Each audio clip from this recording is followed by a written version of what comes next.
हाँ भाई, good evening. Good evening. आवाज आ रही है मेरी? मेरी आवाज सुन पा रहे हो?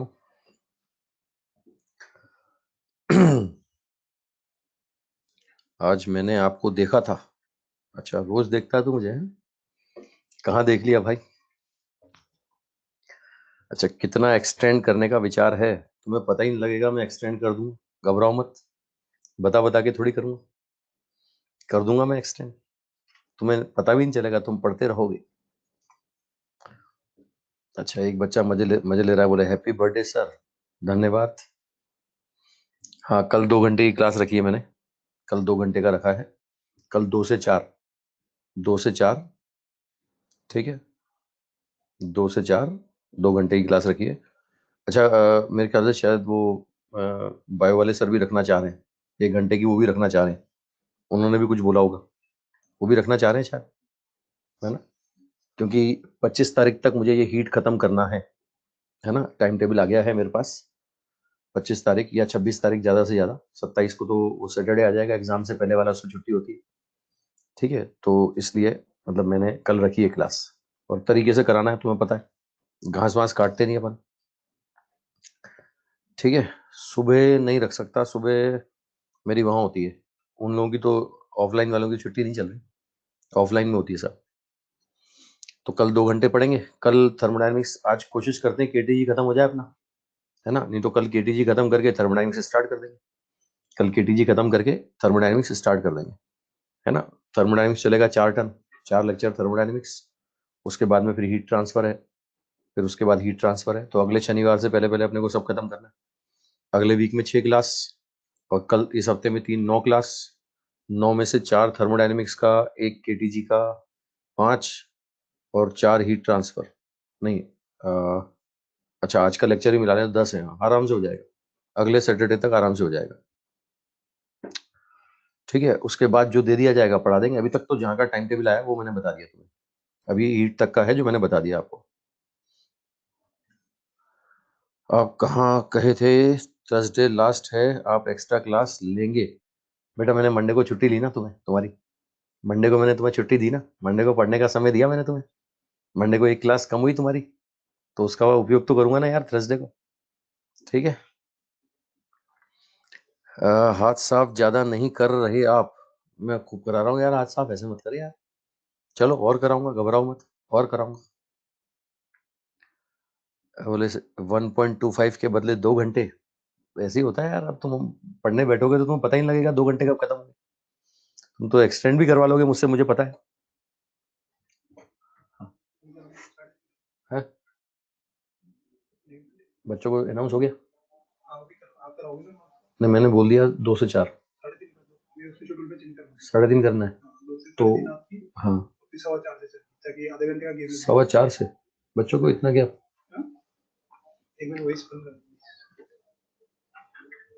2 मिनट।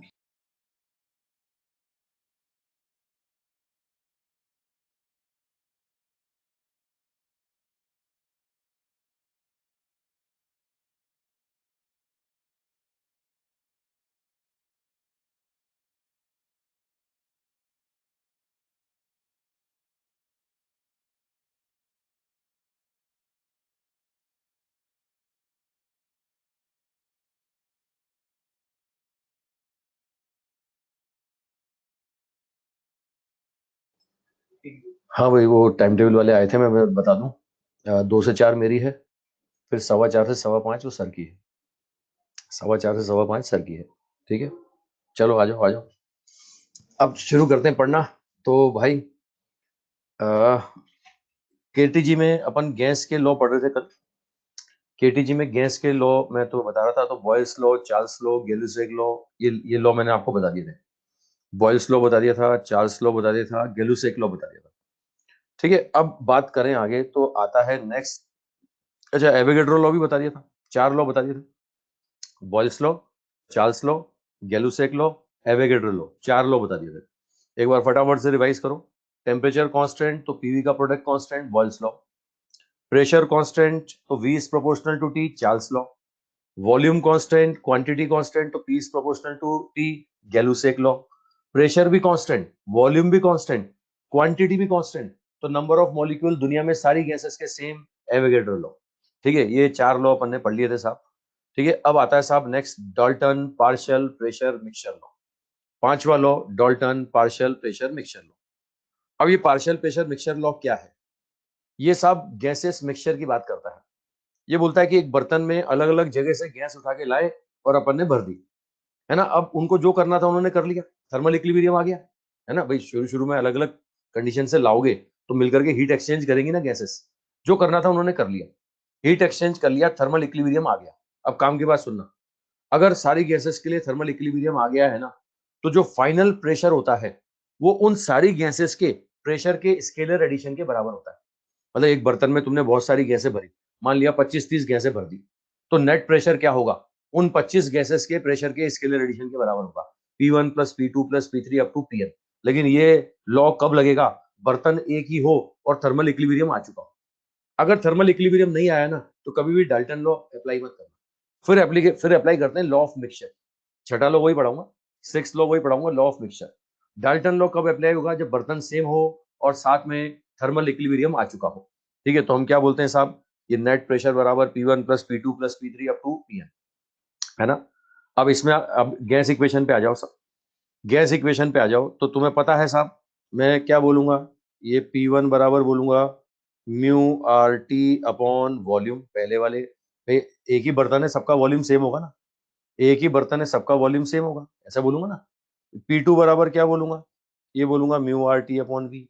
मतलब गैस इक्वेशन पे अपन चले हैं, तो गैस इक्वेशन से पीवी बराबर mu R T, thermal equilibrium आ चुका है, टेम्परेचर सेम है, सबका वॉल्यूम सेम है, ये लेकिन क्वांटिटी अलग अलग हो सकती है ना। तो मैं पहली गैस के लिए बोलूंगा mu 1 R T upon V, दूसरे के लिए बोलूंगा mu 2 R T upon V, तीसरे के लिए बोलूंगा mu 3 R T by V. ये डाटा रखो भाई, ये डाटा रखो। अच्छा, पी मिक्सचर, ये पी मिक्सचर क्या बोलोगे, है ना, पी मिक्सचर क्या बोलोगे? आप बोलोगे साहब mu mixture into R T by V. ये डाटा रखो इसमें, है ना, ये डाटा रखो। अब डाटा रख के सॉल्व करते हैं तो क्या बनेगा साहब, ये mu mixture R T by V, या सीधे सीधे इसको पी मिक्सचर ही लिख देता हूँ, है ना, इसको पी मिक्सचर ही लिख देता हूँ। अब ये पी मिक्सचर बराबर mu 1 R T upon V, ये mu 2 R T upon V. कहाँ तक? जहां तक जाना है वहां तक जाने दो। देखो R T by V common आ जाएगा, तो R T by V common लेने के बाद क्या बन रहा है, ये mu 1 plus mu 2 up to mu 1, है ना, ये R T upon V, R T upon V, ये पी मिक्सचर। तो अभी देखो वी को उधर ले गए तो यही तो लिख रहे हैं, अगर वी को उधर ले गए तो आप यही लिख रहे हैं। ये देखो पी मिक्सचर इंटू वॉल्यूम, ये क्या बन रहा है साहब, म्यू 1 म्यू 2 ये mu mixture into R T. मतलब आसान भाषा में तुम्हें समझाऊं तो यही बनने वाला है, देखो पी मिक्सचर बराबर mu mixture R T upon V बनेगा, है ना। तो कुल मिलाकर के इन इन चीजों पे नहीं उलझना, ये प्रूफ करके दिखा रहा है कि पी बराबर P1 plus P2 up to P1 कैसे आता है। तुम्हें क्या याद रखना है, काम की बात सुन लो भैया, अगर बर्तन सेम है, थर्मल इक्विलिब्रियम आ चुका है, तो भैया डाल्टन का पार्शियल प्रेशर लॉ लगा दो। क्या करना है, जितनी गैसें मिलाई सबके प्रेशर का सम कर दो, स्केलर एडिशन, नेट प्रेशर आ जाए। कंडीशन लिमिटेशन देख लेना, टेम्परेचर सेम, टेम्परेचर सेम और कंटेनर सेम, वॉल्यूम सेम। तो हम बोलेंगे पी मिक्सचर बराबर P1 plus P2 up to Pn। समझ गए भाई, डाल्टन लॉ समझ गए। या इसी को लिखेंगे पी मिक्सचर बराबर mu mixture R T by V, इसी को लिखेंगे पी मिक्सचर बराबर mu mixture R T upon V. ये है डाल्टन लॉ, आसान भाषा में डाल्टन लॉ ये है। ठीक है, चलो क्वेश्चन करते हैं, क्वेश्चन करते हैं। आओ, बंद बर्तन है, क्लोज सिलेंडर, बोल रहा है 60 ग्राम नियोन है, 64 ग्राम ऑक्सीजन है, ये बोल रहा है pressure of mixture of gas in cylinder is 30 bar, P mixture दे दिया, है ना। Then partial pressure of oxygen पूछ रहा है आपसे कितना होगा, ऑक्सीजन का प्रेशर पूछ रहा है, मिक्सचर का प्रेशर दे रहा है आपको, है ना। देखो साहब, पी मिक्सचर बराबर क्या होगा, P oxygen plus P neon, ये होगा। अब पी मिक्सचर आपको दिया हुआ है कितना है साहब, 30 बार, ये 30 बार मतलब 30 इंटू 10⁵ पी ऑक्सीजन निकालना है। नियोन के लिए बोलूंगा तो mu neon R T upon V होगा साहब। टी दिया हुआ है, टी दिया हुआ है क्या, नहीं दिया हुआ, है ना, नहीं दिया हुआ। तो भैया ये दो वेरिएबल हैं, दो इक्वेशन बना के सॉल्व करना पड़ेगा। अभी कर देते हैं साहब, बांट दो इसको, बांट दो, है ना, ये नेट प्रेशर जो है ना, इनको इन दोनों में बांटो। कैसे बांटोगे? क्वांटिटी के रेशो में। तुम्हें पता है, अलग अलग पता है तुम्हें। ये पी ऑक्सीजन बोलता हूं तो mu oxygen RT/V, P neon बोलूंगा तो म्यू नियॉन RT/V, डिवाइड कर दूं P oxygen upon P neon, ये होगा mu oxygen upon mu neon होगा। तो यहां से देख सकते हो नंबर ऑफ मोल्स बोलो, ये 64/32। नियॉन के लिए बोले तो 60 बाय कितना, ये यहाँ पर नियॉन का मोलिकुलर वेट कितना, नियॉन का मोलिकुलर वेट कितना होता है साहब?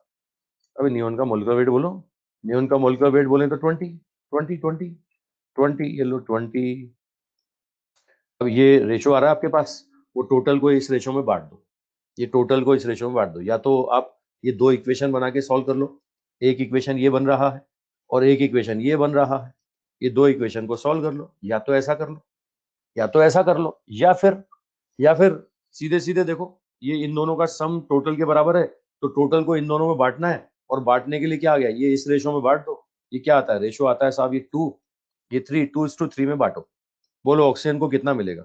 ये 2/5 ऑफ पी मिक्सचर, ये लो 2/5 of P mixture. P mixture कितना है? पी मिक्सचर कितना गिवन है क्वेश्चन में? 30 बार, 30 बार, तो 5 से 6, 6 से 12, ये 12 बार आ गया, 12 बार आ गया, फोर्थ आंसर। ये बांटने वाला कंसेप्ट पता है ना यार, बांटने वाला, है ना। ये मैंने रेशो निकाला 2:3 आ रहा है, तो 2:3 में बांटना है, तो ऑक्सीजन को कितना मिलेगा? ऑक्सीजन को मिलेगा 2/5 ऑफ टोटल, है ना। नियोन को कितना मिलेगा? तो 3/5 ऑफ टोटल। ठीक है, ये रेशो वाले, या तो दो इक्वेशन बना के सॉल्व करो, डिवाइड करके सॉल्व करो, है ना, या ये बांटने वाला तरीका, है ना। बांटने वाला कब से बताता रहा हूं तुमको। ठीक है, चलो एक और क्वेश्चन लो, एक और लो, अगला लो। ठीक है, इसमें अब बर्तन से कई बार बोलता है ना कि कुछ गैस लीक हो गई, भाई हम गर्म कर रहे हैं और ढक्कन लगाना भूल गए, है ना। ये लो, गर्म कर रहे हैं और ढक्कन लगाना भूल गए, ओपन है साहब, तो गैस लीक हो जाएगी ऐसे केस में, समझ रहे हो ना। या ढक्कन लगा होता है, कई बार छेद होता है साहब, छेद होता है, उससे भी गैस लीक हो जाती है। तो अब लीक वाला क्वेश्चन देखो, ये बोला है बर्तन है, इसमें 60 ग्राम ऑक्सीजन था, प्रेशर पी था, टेम्परेचर इतना था। अब बोल रहा है होल है इसमें, होल, है ना। ये लो ढक्कन लगा हुआ है, थोड़ा सा होल है, ये लो थोड़ा सा होल दे दिया मैंने आपको। अब बोल रहा है how much oxygen leak out A final pressure this temperature this. बोला कुछ गैस लीक हो गई, बताओ कितनी लीक हो गई, ये आपसे पूछ रहा है। गैस इक्वेशन पे आ जाओ, ये कोई लॉ तो है नहीं, ये कोई मिक्सचर का लॉ तो है नहीं, है ना। ना या टेम्परेचर कांस्टेंट है, ना या प्रेशर कांस्टेंट है, बस एक ही चीज दिख रही है, बर्तन से मतलब वॉल्यूम कांस्टेंट, है ना। लेकिन क्वांटिटी कांस्टेंट नहीं है, तो गैलूसेक लॉ तो नहीं लगेगा, समझ रहे हो ना। गैलूसेक लॉ के लिए क्वांटिटी भी कांस्टेंट होनी चाहिए और साथ में वॉल्यूम भी कांस्टेंट होना चाहिए। चलो कोई भी लॉ ना लगे, ये तो गारंटी है गैस इक्वेशन तो लगेगा, ये गारंटी है गैस इक्वेशन लगेगा। ये m upon M W into R T, तो बताए v same M W same, तो m इज प्रोपोर्शनल टू क्या होगा? p अपॉन टी होगा। कंपेयर कर लो, m2 अपॉन m1 बराबर p2 upon p1 into t1 bye t2 होगा ना। अब p2 कितना है साहब? p2 है p/2, p1 कितना है p, t1 कितना है साहब? पहले टेम्परेचर था 400, बाद में हो गया 300।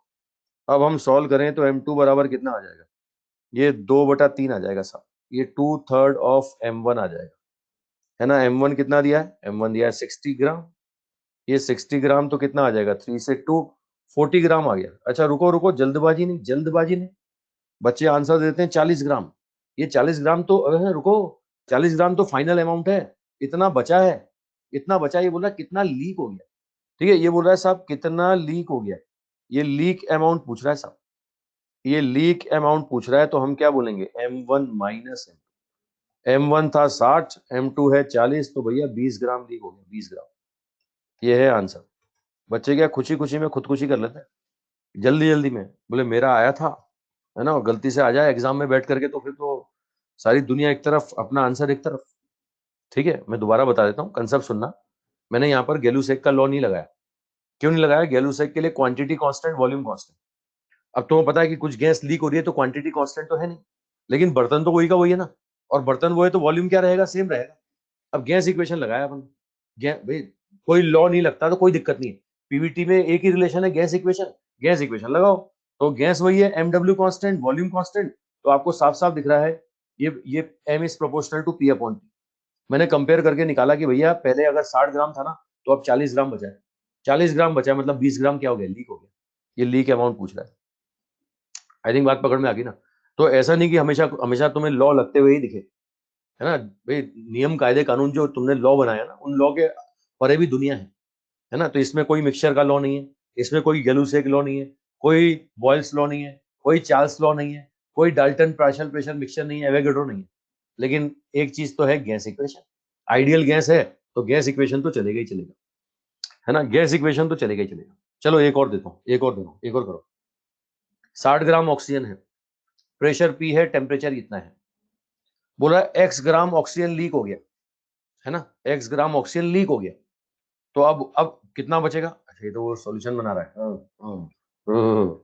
कर लिया अपन ने, तो इसका सॉल्यूशन क्यों देखेंगे अपन? इसका सॉल्यूशन क्यों देखेंगे? हम पहले ही कर चुके हैं। अगला लिखो, अगला क्वेश्चन, अगले पे आओ, अगले पे आओ। नेक्स्ट क्वेश्चन बोल रहा है साहब, कंटेनर में 10 किलो गैस है और उसका प्रेशर इतना है। बोल रहा है फाइनल प्रेशर इतना हो गया कब? जब कुछ क्वांटिटी गैस का निकल गया। और बोल रहा है टेम्परेचर कांस्टेंट है ना। तो बताओ, ये बोल रहा है when final pressure reduce this the quantity of gas taken out the cylinder will leak. कितना लीक हो जाएगा ये पूछ रहा है आपसे, वही क्वेश्चन है। लेकिन हम बोल रहा है बर्तन सेम है। मुझे बताओ, बर्तन अगर सेम है तो वॉल्यूम कांस्टेंट होगा, साथ में टेम्परेचर कांस्टेंट। ये दे रहा है क्वेश्चन में, दे रहा है क्वेश्चन में, दे रहा है भाई। एक साथ बॉयल्स लॉ चार्ल्स लॉ नहीं लगता, क्वांटिटी लीक हो रहा है, गैस इक्वेशन लगेगा। क्या बोलेंगे? पीवी बराबर M upon M W R T. क्या same? V same, T same, M W same, तो M is proportional to P हो गया ना। कंपेयर कर लो, M two upon M one बराबर P two upon P one. P two कितना है? ये है 2.5 into tens to power 6। P one कितना है? पी वन है टेंस टू पावर 7। कितना बनेगा? ये एम टू बराबर 2.5 अपॉन 10, ये 1/4 बन जाएगा, 1/4 आ जाएगा, 1/4। अब 1/4 पहले 10 किलो था, अब 2.5 किलो बचा। ये ऐसा नहीं पूछ रहा कितना बचा, ये बोल रहा है कितना बाहर निकल गया, है ना। ये टेकन आउट पूछ रहा है साहब आपसे। क्वेश्चन में पूछ रहा है कितना बाहर आया, तो taken out m1 minus m2। भाई पहले 10 किलो था, अब 2.5 किलो बचा है, तो इसका मतलब 7.5 किलो बाहर आ गया साहब। फोर्थ आंसर आ जाएगा, फोर्थ। ठीक है, 7.5 किलो बचेगा। कंसेप्ट पकड़ में आ रहा है ना भाई? ठीक है। एक बच्चा बोल रहा है मेरी हंसी नहीं रुक रही। हर्षिल, बहुत अच्छा, तू वही है बेटा। हर्षिल, तू तो वही है, वही वही वाला, वही। कौन सा? कौन थी, क्या नाम था?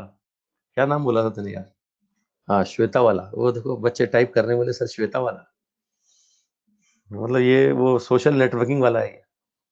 इसको सारी जानकारी, हाँ पावरी वाला है, ये पावरी वाला। ठीक है। बोले जोमेटो वाला है।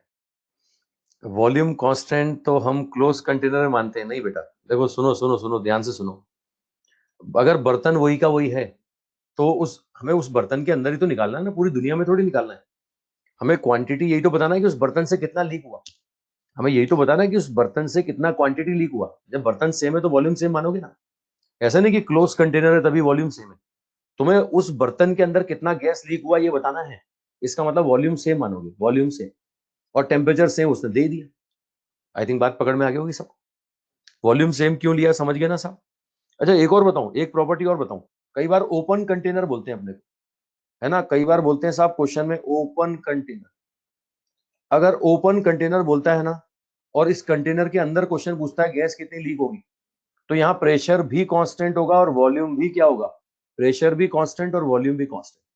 अगर ओपन कंटेनर बोले तो वॉल्यूम भी कांस्टेंट और प्रेशर भी कांस्टेंट। एक बात सिंपल याद रखने की, ना कि जो दिया है उस पे करो सम, और नहीं दिया उसको कांस्टेंट मान लो। अब तू जो भी बोल रहा है मैं समझ नहीं पा रहा तेरी बात भाई, है ना। मेरी बात समझ गए होंगे सब, मेरी बात समझ गए सब, मेरी बात समझ गए भाई सब, है ना। क्वांटिटी कांस्टेंट, वॉल्यूम कांस्टेंट तो Gay-Lussac law, quantity constant, pressure constant तो Charles law, quantity constant, temperature constant तो Boyle's law, pressure volume temperature constant तो एवोगैड्रो लॉ। और अगर मिक्सचर की बात करें, बर्तन सेम हो, टेम्परेचर कांस्टेंट, तो डाल्टन लॉ। और ये सब ना हो तो कोई दिक्कत नहीं, गैस इक्वेशन है। गैस इक्वेशन में देख लो क्या कांस्टेंट है, क्या बदल रहा है, अपने आप आंसर आ जाएगा। समझ गया ना? चलो अब एक और इंपॉर्टेंट कंसेप्ट बता रहा हूं साहब, मिक्सचर का कंसेप्ट सुन लेना, मिलाने का कंसेप्ट, कंसेप्ट ऑफ मिक्सचर, है ना? अभी जो डाल्टन का मिक्सचर का कंसेप्ट देखा था ना आपने, उस डाल्टन के मिक्सचर के कंसेप्ट में क्या था? डाल्टन के मिक्सचर के कंसेप्ट में था कि साहब थर्मल इक्विलिब्रियम आ चुका था, थर्मल इक्विलिब्रियम आ चुका था, मतलब टेम्परेचर सेम था। लेकिन अगर नहीं है तो जैसे ये देखो, मान लिया इस गैस का pressure P1, volume V1, temperature T1, इस गैस का pressure P2, volume V2, temperature T2, बीच का वाल खोल दिया साहब। अब मुझे बताओ अगर मैं वाल खोल देता हूं तो क्या होगा? अगर मैं वाल खोल देता हूं तो गैस का फ्लो होगा, है ना? कहां से कहां? गैस का फ्लो कहां से कहां होगा? ये P1 मोर देन P2, अगर मैं P1 मोर देन P2 है तो कहां से कहां होगा भाई? हाई प्रेशर से लो प्रेशर। कब तक होगा? कब तक होगा? बोलो कब तक होगा? जब तक कि दोनों तरफ का प्रेशर बराबर ना हो जाए, है ना? लो वॉल्यूम तो जो था वही का वही रहेगा, लेकिन साथ में क्या होगा? दोनों का प्रेशर क्या हो जाएगा? बराबर हो जाएगा, पी फाइनल बराबर हो जाएगा। अच्छा साथ में मैं बता रहा हूं, इधर से कुछ गैस उधर गई है, पहले वाले बर्तन से दूसरे वाले बर्तन में कुछ गैस गई है। अगर कुछ गैस जाएगी तो ऐसा करने पर क्या होगा? वहां जाके हीट एक्सचेंज भी तो करेगी ना। अगर हीट एक्सचेंज करेगी तो ऐसे केस में टेम्परेचर भी तो बदलेगा ना। हो सकता है टेम्परेचर हो जाए ये T1 डैश, ये हो जाए T2 डैश। अरे हो सकता है कि नहीं? हो सकता है, टेम्परेचर बदल सकता है यार। ठीक है, तो अब इस प्रोसेस, ऐसे केस में क्या करना है? क्वेश्चन बनता है फाइनल प्रेशर बताओ, फाइनल टेम्परेचर बताओ, तो डाल्टन लॉ तो नहीं लगेगा, है ना? डाल्टन लॉ के लिए मैं पहले बोल चुका हूं बर्तन एक ही चाहिए। डाल्टन लॉ के लिए मैं क्या बोल चुका हूं? बर्तन एक ही चाहिए, दो बर्तन नहीं चाहिए, बर्तन एक, और साथ में थर्मल इक्विलिब्रियम चाहिए।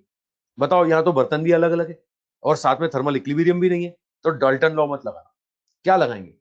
अब लगाएंगे क्वांटिटी कंजर्वेशन, मोल कंजर्वेशन। भाई तुम्हें पता है इधर से कुछ गैस उधर गई है ना? लेकिन इधर कुछ कम होगी, उधर कुछ बढ़ेगी, लेकिन टोटल क्वांटिटी तो सेम रहेगी ना। तो मोल कंजर्वेशन लगा दो सर, ये मोल कंजर्वेशन लगा दो। क्या बोलेंगे?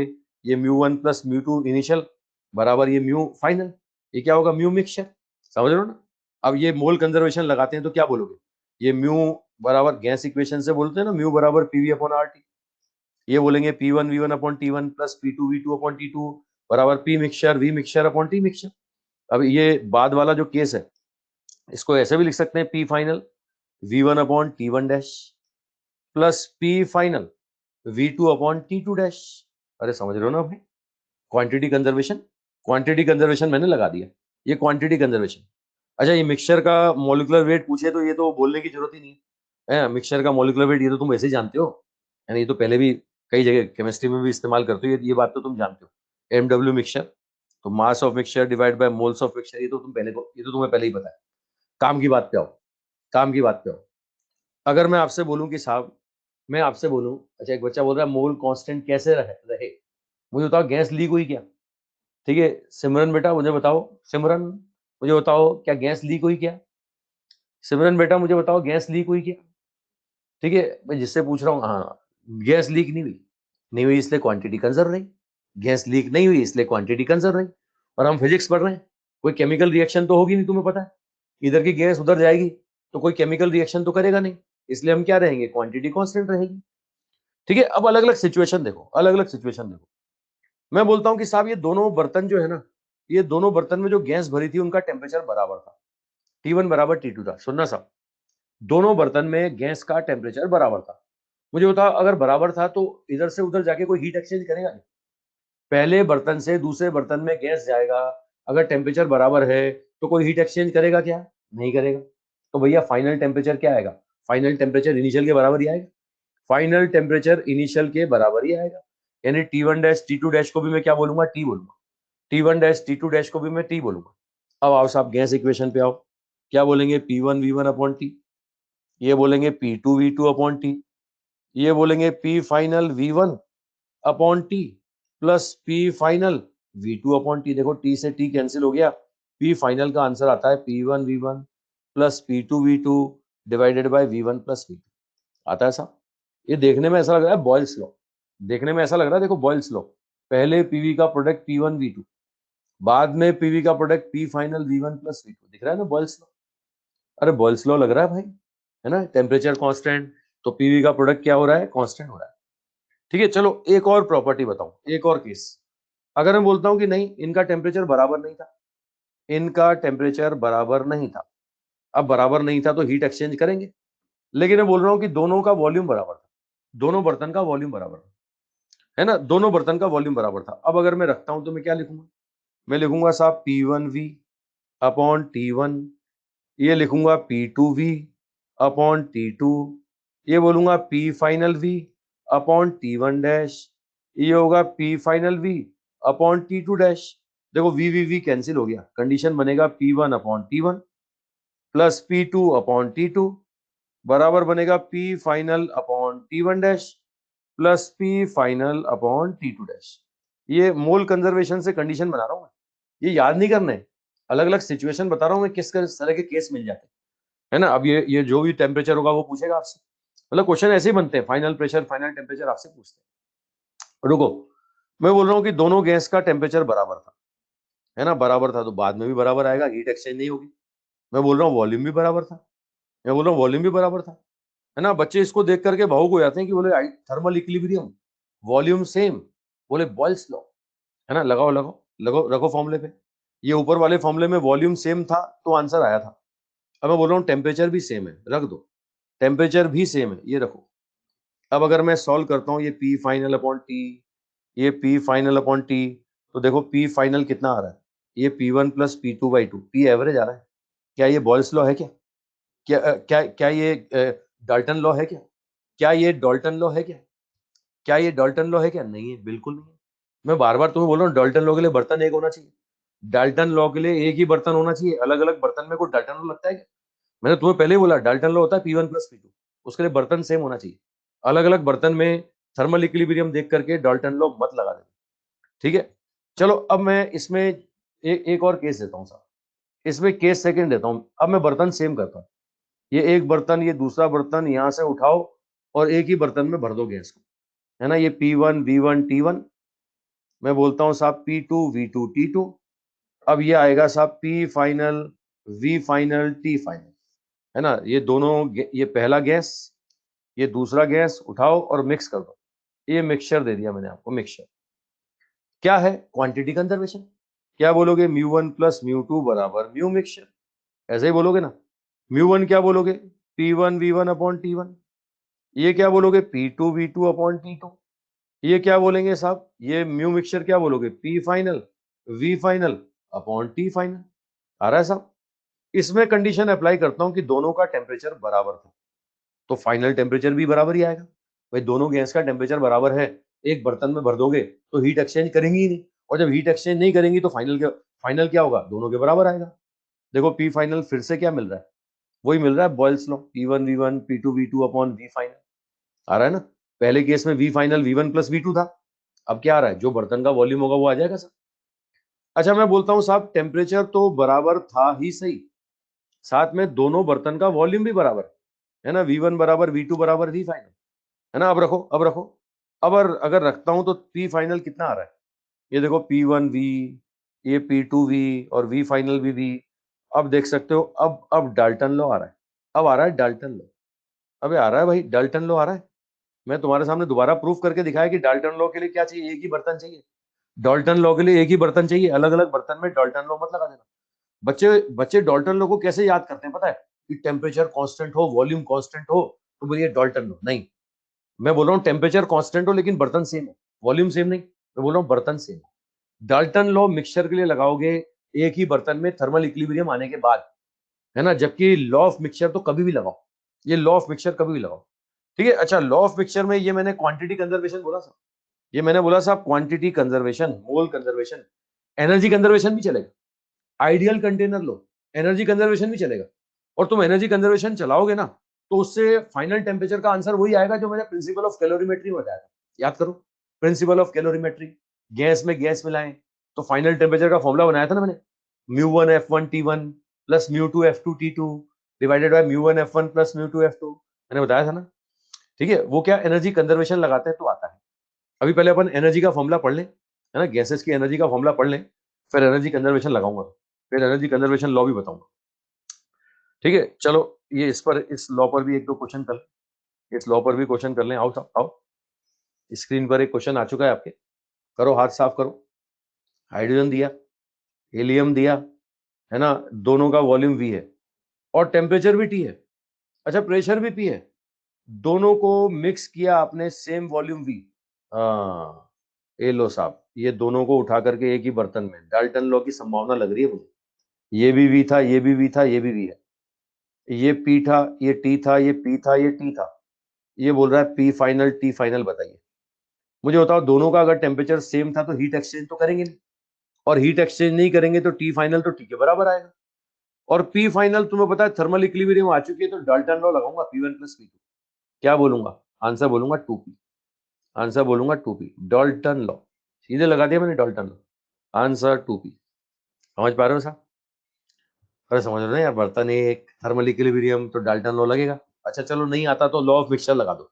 बोले हमें तो याद ही नहीं रहता, हमें तो याद ही नहीं रहती ऐसी बातें, है ना, हम तो भूल जाते हैं। तो ये तो कभी नहीं बोलोगे क्वांटिटी कंजर्वेशन, क्वांटिटी कंजर्वेशन लगाओ, μ1 + μ2 बराबर म्यू मिक्सचर। क्या बोलेंगे साहब? P1 V1 upon T1 plus P2 V2 upon T2 बराबर P final V final upon T final. देख सकते हो 2P आ रहा है, आंसर 2P आ रहा है। लो, law of mixture, quantity conservation से भी 2P आ गया, और डाल्टन लॉ लगाया तो भी 2P आ गया। ठीक है, समझ पा रहे हो ना साहब? चलोगे भाई? तो गैस के लॉ मैंने बता दिए साहब, ठीक है। तो अब गैस के लॉ सारे हो चुके हैं, गैस इक्वेशन हो चुका है, गैस इक्वेशन हो गया, गैस का लॉ हो गया। अब गैस के बारे में और बातें कर लें सर, तो बात आगे बढ़ाओ। यहाँ आता है साहब स्पीड, बोलता है डिफरेंट स्पीड ऑफ गैस। अच्छा, ये स्पीड ना बोल के वेलोसिटी बोले, वेलोसिटी, वेलोसिटी मतलब डायरेक्शन देखनी पड़ेगी। तो अगर ये बोलता है ना एवरेज वेलोसिटी, तो जीरो आता है। मैं तुम्हें पहले ही बता चुका हूँ, गैस के जो मॉलिक्यूल है ना, इसके जीवन का उद्देश्य खत्म हो चुका है, बेचारे के जीवन जीवन का कोई उद्देश्य ही नहीं, रैंडमली मूव करता है ना। घर से निकला था अपने दोस्त के पास जाने के लिए, टक्कर हुई, कहीं और निकल लिया, फिर टक्कर हुई, कहीं और निकल लिया, फिर टक्कर हुई, कहीं और निकल गया, रैंडमली मूव कर रहा है साहब। पता ही नहीं इस बेचारे गरीब को करना क्या है, जिंदगी में क्या करने आया है, समझ रहे हो ना। तो जिसके जीवन का उद्देश्य ना हो, समझ सकते हो, उसके लिए रिजल्ट क्या आते हैं? जीरो आते हैं, नतीजे जीरो आते हैं। और मैं बार बार बोल चुका हूँ कि रैंडम वेक्टर्स का रिजल्टेंट हमेशा जीरो आएगा। पढ़ाई भी अगर सिस्टमेटिक नहीं कर रहे हो, अगर रैंडम पढ़ाई कर रहे हो, तो नतीजा जो आएगा ना एवरेज, वो जो एवरेज वैल्यू आएगी वो जीरो ही आएगी। समझ रहे हो ना? ये रैंडम वेक्टर्स का रिजल्टेंट हमेशा क्या आता है? जीरो आता है। ठीक है, ये देख सकते हो, ये एवरेज वेलोसिटी बोले तो जीरो, एवरेज मोमेंटम बोले तो कितना बोलेंगे? जीरो। अच्छा, एवरेज स्पीड जीरो नहीं होगी, एवरेज स्पीड जीरो नहीं होगी। एवरेज स्पीड बोलोगे ना, सिर्फ मैग्नीट्यूड लोगे, V1 V2 Vn, ये not equal to zero, average speed not equal to zero, है ना। अच्छा, एक और कई बार बोलते हैं साहब ये तो एवरेज को कुछ ऐसे भी लिखते हैं, ये एवरेज को ऐसे भी लिखते हैं, तो वेलोसिटी का एवरेज तो जीरो आया, लेकिन अगर मैं वेलोसिटी के स्क्वायर का एवरेज निकालता हूं, वेलोसिटी के स्क्वायर का एवरेज निकालता हूं, सुनना, वेलोसिटी के स्क्वायर का एवरेज, तो क्या लिखोगे? आप लिखोगे साहब ये वी स्क्वायर का एवरेज निकालना है, तो V1 square, V2 square, up to Vn square divide by n करोगे ना। मुझे बताओ, किसी क्वांटिटी का स्क्वायर कभी नेगेटिव आ सकता है क्या? किसी क्वांटिटी का स्क्वायर कभी नेगेटिव नहीं आ सकता, पॉजिटिव आएगा। तो ये सारे positive positive positive positive add करोगे, तो आंसर जीरो तो कभी आ नहीं सकता, ये जीरो नहीं आएगा, it is not equal to zero.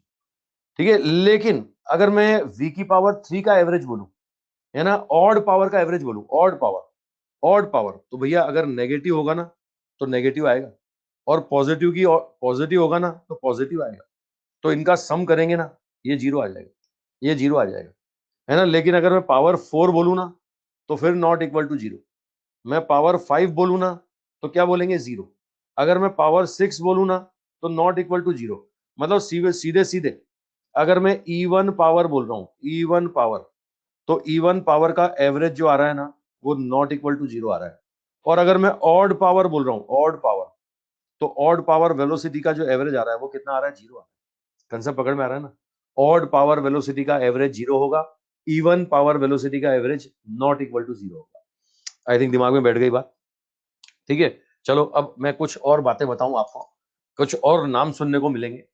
कई बार बोलते हैं साहब ये VRMS, RMS मतलब रूट मीन स्क्वायर वेलोसिटी। कई बार सुनोगे ये एवरेज, V एवरेज। कई बार सुनोगे मोस्ट प्रोबेबल। एक और होता है, एक और होता है ये वेलोसिटी ऑफ साउंड, है ना, ये RMS root mean square, average, most probable, velocity of sound. मैं एक एक करके क्लियर करूँ। ये आरएमएस नाम से क्लियर हो रहा है, रूट लेना है किसका? रूट लेना है अपने को किसका? मीन स्क्वायर वेलोसिटी का। मीन स्क्वायर वेलोसिटी मतलब आप स्क्वायर वेलोसिटी का मीन करो पहले तो। अब स्क्वायर वेलोसिटी का मीन क्या होता है? ये होता है v1 square plus v2 square up to vn square upon n, और फिर इसका रूट ले लो, फिर इसका रूट ले लो। समझ रहे हो ना? जैसा नाम है मैं वैसे ही काम कर रहा हूं। देखो देखो क्या बोल रहा है साहब कि रूट लेना है मीन स्क्वायर स्पीड का, तो भैया ये मीन निकाला मैंने स्क्वायर का, ये स्क्वायर स्पीड का मीन निकाला, उस पर रूट लगा दिया। ठीक है, एवरेज स्पीड तुम्हें बता ही दिया मैंने। एवरेज स्पीड अपने को क्या चाहिए? मैग्नीट्यूड चाहिए, v1 v2 ये vn है ना, डिवाइडेड बाय n। ये कभी जीरो नहीं होगा, ये नॉट इक्वल टू जीरो। अच्छा, मोस्ट प्रोबेबल क्या होता है? सुन लो, मोस्ट प्रोबेबल क्या होता है? मोस्ट प्रोबेबल वो होता है जिसके पास नंबर ऑफ मॉलिक्यूल सबसे ज्यादा हो, या इसको ऐसे बोले कि जिस वेलोसिटी के पाए जाने की प्रोबेबिलिटी सबसे ज्यादा, जिस वेलोसिटी के पाए जाने की प्रोबेबिलिटी सबसे ज्यादा होगी ना, उसको बोलते हैं मोस्ट प्रोबेबल, है ना। और आसान भाषा में बोले तो भैया जिसके नंबर ऑफ मॉलिक्यूल मैक्सिमम होंगे ना, एन मैक्सिमम होंगे, उस वेलोसिटी को बोलेंगे मोस्ट प्रोबेबल। मैं और एग्जांपल देके समझाऊं, सुनना। मान लिया गैस मॉलिक्यूल है, मैं रैंडमली इनकी वेलोसिटी के सैंपल लेता हूं, रैंडम सैंपल लेता हूं, है ना। अब सबसे ज्यादा बार जो वेलोसिटी देखने को मिलेगी ना, है ना, यानी उसके आने की प्रोबेबिलिटी सबसे ज्यादा है, यानी उसके मॉलिक्यूल सबसे ज्यादा है, तो उस वेलोसिटी को बोलेंगे मोस्ट प्रोबेबल वेलोसिटी। मतलब जिस वेलोसिटी के मॉलिक्यूल सबसे ज्यादा होंगे, उस वेलोसिटी को बोलेंगे मोस्ट प्रोबेबल, मतलब उसी के आने की संभावना सबसे ज्यादा। ठीक है, मैं चलो एग्जांपल लेता हूं। ये रूट मीन मैंने बता ही दिया आपको, ये रूट मीन मैंने बता ही दिया कि v1 square v2 square vn square divide by n, और इसका रूट ले लो साहब। मतलब ये देखो, ये मीन वेलोसिटी, इसको ऐसे भी बोलेंगे ये स्क्वायर का मीन, और उस पर रूट लगा दो, उस पर रूट लगा दो। अच्छा, इसका थोड़ा सा मैं टेम्परेचर प्रेशर से फॉर्मूला बताना चाह रहा हूँ, है ना। ये डेफिनेशन डेफिनेशन तो तुम्हें समझ में आ गई, इसकी डेफिनेशन तो तुम समझ गए। अब मैं फॉर्मूला बताना चाह रहा हूँ इसका प्रेशर, वॉल्यूम, टेम्परेचर, डेंसिटी के साथ में। ये कुछ कुछ वैसा ही बनेगा जैसे वेलोसिटी ऑफ साउंड का बनता है। तुम पढ़ चुके हो वेलोसिटी ऑफ साउंड, वेव्स में तुमने वेलोसिटी ऑफ साउंड पढ़ लिया। जैसा फॉर्मूला वेलोसिटी ऑफ साउंड का था ना, टेम्परेचर के साथ रिलेशन, प्रेशर के साथ रिलेशन, वॉल्यूम के साथ, डेंसिटी के साथ, वैसा ही बनेगा। आ जाओ, ये देखो स्क्रीन पे देखो आ गया, ये आता है 3p अपॉन रो, है ना। और p बाय रो कल निकाला अपन ने, p बाय रो निकाला। ये p बाय रो मैंने बताया था, एक तो RT अपॉन MW, ये KT बाय स्मॉल m। कल गैस इक्वेशन की फॉर्म बताई मैंने यार, ये RT by MW, KT by small m। तो एक फॉर्मूला बन गया 3RT अपॉन MW, एक बन गया 3KT बाय m। अच्छा, एक और बन सकता है, ये डेंसिटी को लिख दो मास पर यूनिट वॉल्यूम, ये डेंसिटी को लिख दो मास पर यूनिट वॉल्यूम, रो बराबर m अपॉन v। ये लिखोगे ना तो क्या बनता है? 3PV अपॉन m बन रहा है भाई। एक फॉर्मूला और बन गया, √3PV अपॉन m। ये अलग अलग टेम्परेचर, प्रेशर, वॉल्यूम, डेंसिटी, इनकी फॉर्म में फॉर्मूले बना रहा हूं, है ना। तो आरएमएस वेलोसिटी का फॉर्मूला बन गया सब, आरएमएस एक फॉर्मूला बना। टेम्परेचर की फॉर्म में बोले तो √3RT अपॉन MW, और टेम्परेचर वाला एक और फॉर्मूला है 3KT बाय स्मॉल m, है ना। ये प्रेशर वॉल्यूम वाला एक formula 3PV upon capital M, और ये m बाई v को रो भी लिख सकते हैं, एक और बनता है 3PV अपॉन रो। ये भैया अलग अलग फॉर्म में फॉर्मूले आपके पास हैं, आरएमएस वेलोसिटी का, टेम्परेचर की फॉर्म में, प्रेशर की फॉर्म में, डेंसिटी की फॉर्म में, मास की फॉर्म में, अलग अलग फॉर्म में फॉर्मूले आपके पास है। सेम मैं आपको बताऊं साहब, मोस्ट प्रोबेबल। मोस्ट प्रोबेबल मतलब क्या? जिसके आने की प्रोबेबिलिटी सबसे ज्यादा, जिस जिसके भाई मैं बार बार सैंपल लेता हूं और सबसे ज्यादा बार जो वेलोसिटी आती है, उसको बोलते हैं मोस्ट प्रोबेबल। देखो डाटा डाटा देखो, ये 10 मॉलिक्यूल का सैंपल लिया मैंने, देखो 10 मॉलिक्यूल। अब 10 मॉलिक्यूल का मैं सैंपल ले रहा हूं और देखो वेलोसिटी काउंट कर रहा हूं, देखो देखो, ये नंबर ऑफ मॉलिक्यूल और वेलोसिटी। आप देख रहे हो दो कितनी बार आया? 1 2, दो बार दो आया। मतलब देखो देखो देखो, ये 2 किलोमीटर पर सेकेंड, किलोमीटर पर सेकेंड कितनी बार आ रहा है? दो बार आ रहा है। अच्छा, 6 कितनी बार आ रहा है? देखो 6 6 6, ये 6 किलोमीटर पर सेकेंड, ये भी दो बार आ रहा है ना। अच्छा, 3 कितनी बार आ रहा है साहब? 3, ये 3 आ रहा है साहब 3 किलोमीटर पर सेकेंड, 3 बार आ रहा है, 3 बार। अच्छा, 5 कितनी बार आ रहा है? 5 मात्र एक बार आ रहा है, 5 मात्र एक बार आ रहा है। 4 किलोमीटर पर सेकेंड कितनी बार आ रहा है? 4 किलोमीटर पर सेकेंड, ये भी एक बार आ रहा है। अच्छा, 1 किलोमीटर पर सेकेंड कितनी बार आ रहा है? भैया ये भी एक बार आ रहा है। ये देखो 10 मॉलिक्यूल के सैंपल लिया आपने, है ना। किसी की वेलोसिटी 1 आई, किसी की 4 आई, किसी की 5 आई, किसी की 3 आई, किसी की 6 आई, किसी की 2 आई, है ना। अब ऐसा नहीं, जो वेलोसिटी मैक्सिमम है उसको नहीं बोलते मोस्ट प्रोबेबल, वी मैक्सिमम को मोस्ट प्रोबेबल नहीं बोलते, है ना, मैक्सिमम नंबर ऑफ मॉलिक्यूल वाली वेलोसिटी को मोस्ट प्रोबेबल बोलते हैं। अब सबसे ज्यादा मॉलिक्यूल कौन सी वेलोसिटी है? एन मैक्सिमम 3 है साहब, एन मैक्सिमम 3 है, तो मोस्ट प्रोबेबल का आंसर कितना होगा? मोस्ट प्रोबेबल का आंसर होगा 3। समझ में आ रहा है ना? जिस वेलोसिटी के नंबर ऑफ मॉलिक्यूल सबसे ज्यादा होंगे, ये एन मैक्सिमम वाली वेलोसिटी को बोलेंगे मोस्ट प्रोबेबल वेलोसिटी। कंसेप्ट पकड़ में आ गया ना सर? जिस वेलोसिटी के नंबर ऑफ मॉलिक्यूल सबसे ज्यादा, वो कहलाएगी मोस्ट प्रोबेबल। ठीक है। अच्छा, इसका फॉर्मूला भी देख ही लो। इसका फॉर्मूला ये √2, भाई ज्यादा चेंज नहीं है। आरएमएस में 3 था ना, इसमें कांस्टेंट फैक्टर 2 आ गया। याद रखना बहुत आसान है। आरएमएस वेलोसिटी में कांस्टेंट फैक्टर 3 था, यहाँ कांस्टेंट फैक्टर 2 आ जाएगा। वही फॉर्मूला है, देखो ये 2 RT/mw है ना, 2 kT/स्मॉल m है ना। इसी को लिख सकता हूँ साहब, ये 2 PV/कैपिटल M है ना। कैपिटल M क्या होता है, स्मॉल m क्या होता है, रो क्या होता है, ये सारी बातें तुम्हें पता है। कैपिटल M, कल सारे सिंबल बताए मैंने, रो का, कैपिटल M, V है ना, MW, ये सब मैंने बताया कल आपको। तो मोस्ट प्रोबेबल के लिए फॉर्मूले और आरएमएस के फॉर्मूले में ज्यादा डिफरेंस नहीं है। वहां कांस्टेंट फैक्टर क्या था, 3, यहाँ कांस्टेंट फैक्टर कितना है, 2 है। ठीक है। इसका डेरिवेशन कहां से आता है वो जानना है तुझे, अद्भुत कुमार? अद्भुत, तू क्वेश्चन भी अद्भुत पूछता है ना। डेरिवेशन मैं बता सकता हूँ, तू चाहे तो, है ना। मैं तुझे बताना पूछेगा तो बताना चाहेगा, बता दूंगा मैं तुझे। ठीक है। वो एक फॉर्मूला बताना पड़ेगा, बाकी तो गैस इक्वेशन से तू सब बना लेगा। और अगर तुझे वेलोसिटी ऑफ साउंड का फॉर्मूला याद है ना, तो इनके लिए तुझे कुछ करना ही नहीं है। कांस्टेंट फैक्टर याद रखना है बस तुझे, कांस्टेंट फैक्टर याद रखना है तुझे बस। कांस्टेंट फैक्टर का डिफरेंस आएगा, प्रोपोर्शनेट वैल्यू सब में सेम आएगी। RMS, average, most probable, even मैं आपको बता दूं वेलोसिटी ऑफ साउंड, सब में सेम फॉर्मूले हैं, प्रोपोर्शनेट वैल्यू चेंज होती है। आरएमएस जो होता है ना, ये आरएमएस में मैंने आपको बताया 3 आया, ये मोस्ट प्रोबेबल में कितना आया, 2 आया। मैं आपको बताऊं, एवरेज लोगे ना, एवरेज, एवरेज में 8/पाई आएगा। और अगर तुम साउंड लोगे ना, साउंड, तो साउंड में गामा आएगा। मतलब ये सिर्फ प्रोपोर्शनेट वैल्यू का चेंज आएगा, बाकी सब कुछ सेम आएगा, बाकी सब सेम आएगा। याद रखना बहुत आसान है।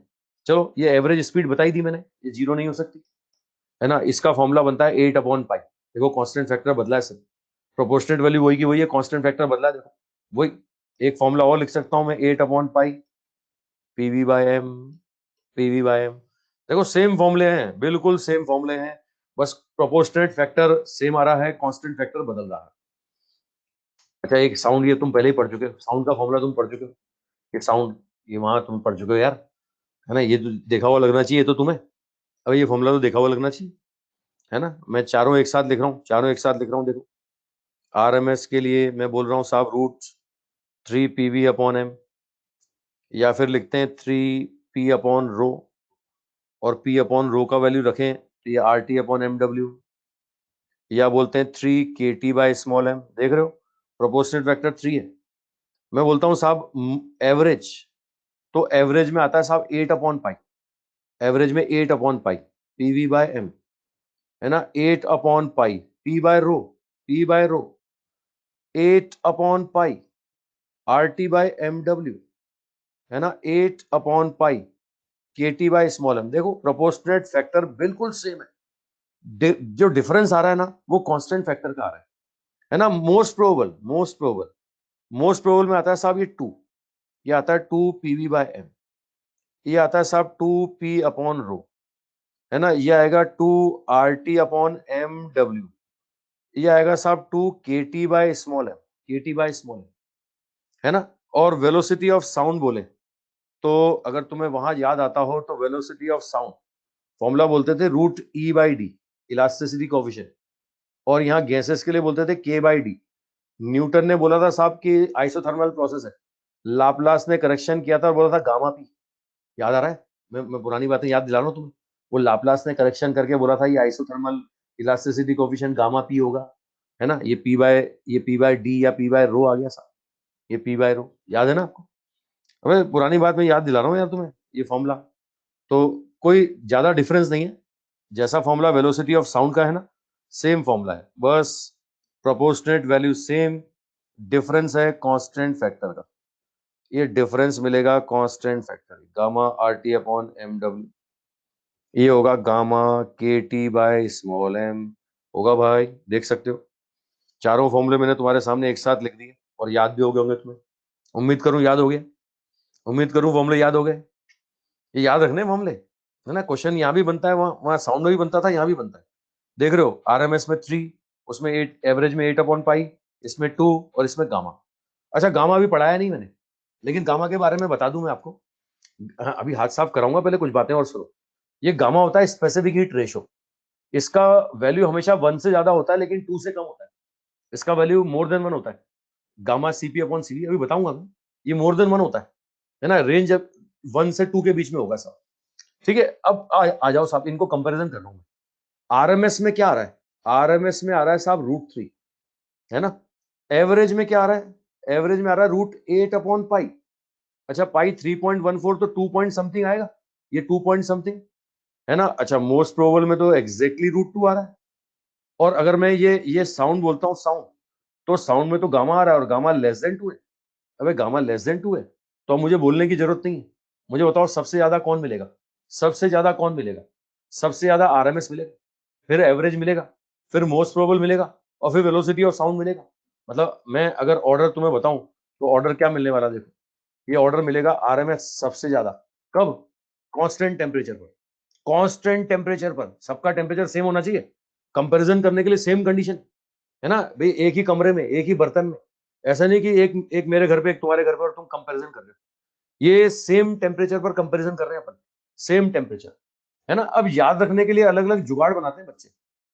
इसमें आर आ रहा है, ये एम आ रहा है ना। ये क्या है? यहां से ये मीन को एवरेज ही बोलते हैं, मीन को एवरेज, मीन को एवरेज ही बोलते हैं ना। ये मीन को एवरेज ही बोलते हैं, तो भैया आरएमएस का तो आर ले लो, आरएमएस का तो आर ले लो, और इसका एवरेज का ए ले लो, और मोस्ट प्रोबेबल का क्या ले लो? एम ले लो। पहला पहला वर्ड ले लो, देखो ये आर, ए, एम, क्या बन गया? राम बन गया, राम बन गया। और आगे ये लो, आगे बच्चे और सीता और बना देते हैं। ये लो, साउंड को सीता और बना देते हैं, बोले राम सीता, है ना, बोले भगवान का नाम है साहब। ठीक है, नाम याद रखने का जुगाड़। राग जैसे तुम्हें पता है, मुझे बच्चे जुगाड़ बना लेते हैं याद करने के लिए, लेकिन ध्यान रखना, ये कांस्टेंट टेम्परेचर पर है। जब टेम्परेचर सबका सेम हो तब है। ऐसा नहीं कि एक का टेम्परेचर कुछ और दूसरे का कुछ और, है ना। एक का टेम्परेचर कुछ और दूसरे का कुछ और, ऐसा नहीं चलेगा। दोनों का टेम्परेचर सेम। ठीक है। अच्छा, अगर टेम्परेचर कुछ और है, सेम नहीं, टेम्परेचर डिफरेंट है, डिफरेंट है, तो भैया बराबर नहीं होगा, फिर बराबर नहीं होगा, फिर बराबर नहीं होगा। कंसेप्ट पकड़ में आ गया ना, है ना। अच्छा, अब ये अब जैसे मैं आप बोलूं साहब की गैस ही अलग अलग है, मैं बोलता हूँ गैस ही डिफरेंट है, सुनना मेरी बात। गैस डिफरेंट है तो मोलिकुलर वेट भी अलग अलग होगा। अरे ये कंपैरिजन कर रहे हैं, टेम्परेचर सेम और गैस सेम, टेम्परेचर सेम और गैस सेम। अगर मैं बोलूं कि साहब टेम्परेचर तो सेम है लेकिन गैस सेम नहीं है, या बोलूं कि टेम्परेचर भी डिफरेंट है और गैस भी डिफरेंट है, आओ साहब, मैं बोल रहा हूँ गैस भी डिफरेंट, गैस भी डिफरेंट, और साथ में टी भी डिफरेंट। मुझे बताओ, क्या अब आरएमएस एवरेज सब सेम हो सकता है क्या? सेम नहीं हो सकता। फिर कभी कंपैरिजन कर ही नहीं पाओगे, फिर ऐसे करोगे साहब, ये ऐसे करोगे, है ना। मतलब कंडीशन देख करके अपने को डिसाइड करना है ना। मैं एक एक करके कुछ बातें तुम्हें बताता हूँ। मैं बताता हूँ किस किस फैक्टर का क्या क्या इफेक्ट पड़ता है। ठीक है, सबसे पहले मैं बात कर रहा हूँ साहब इफेक्ट ऑफ टेम्परेचर।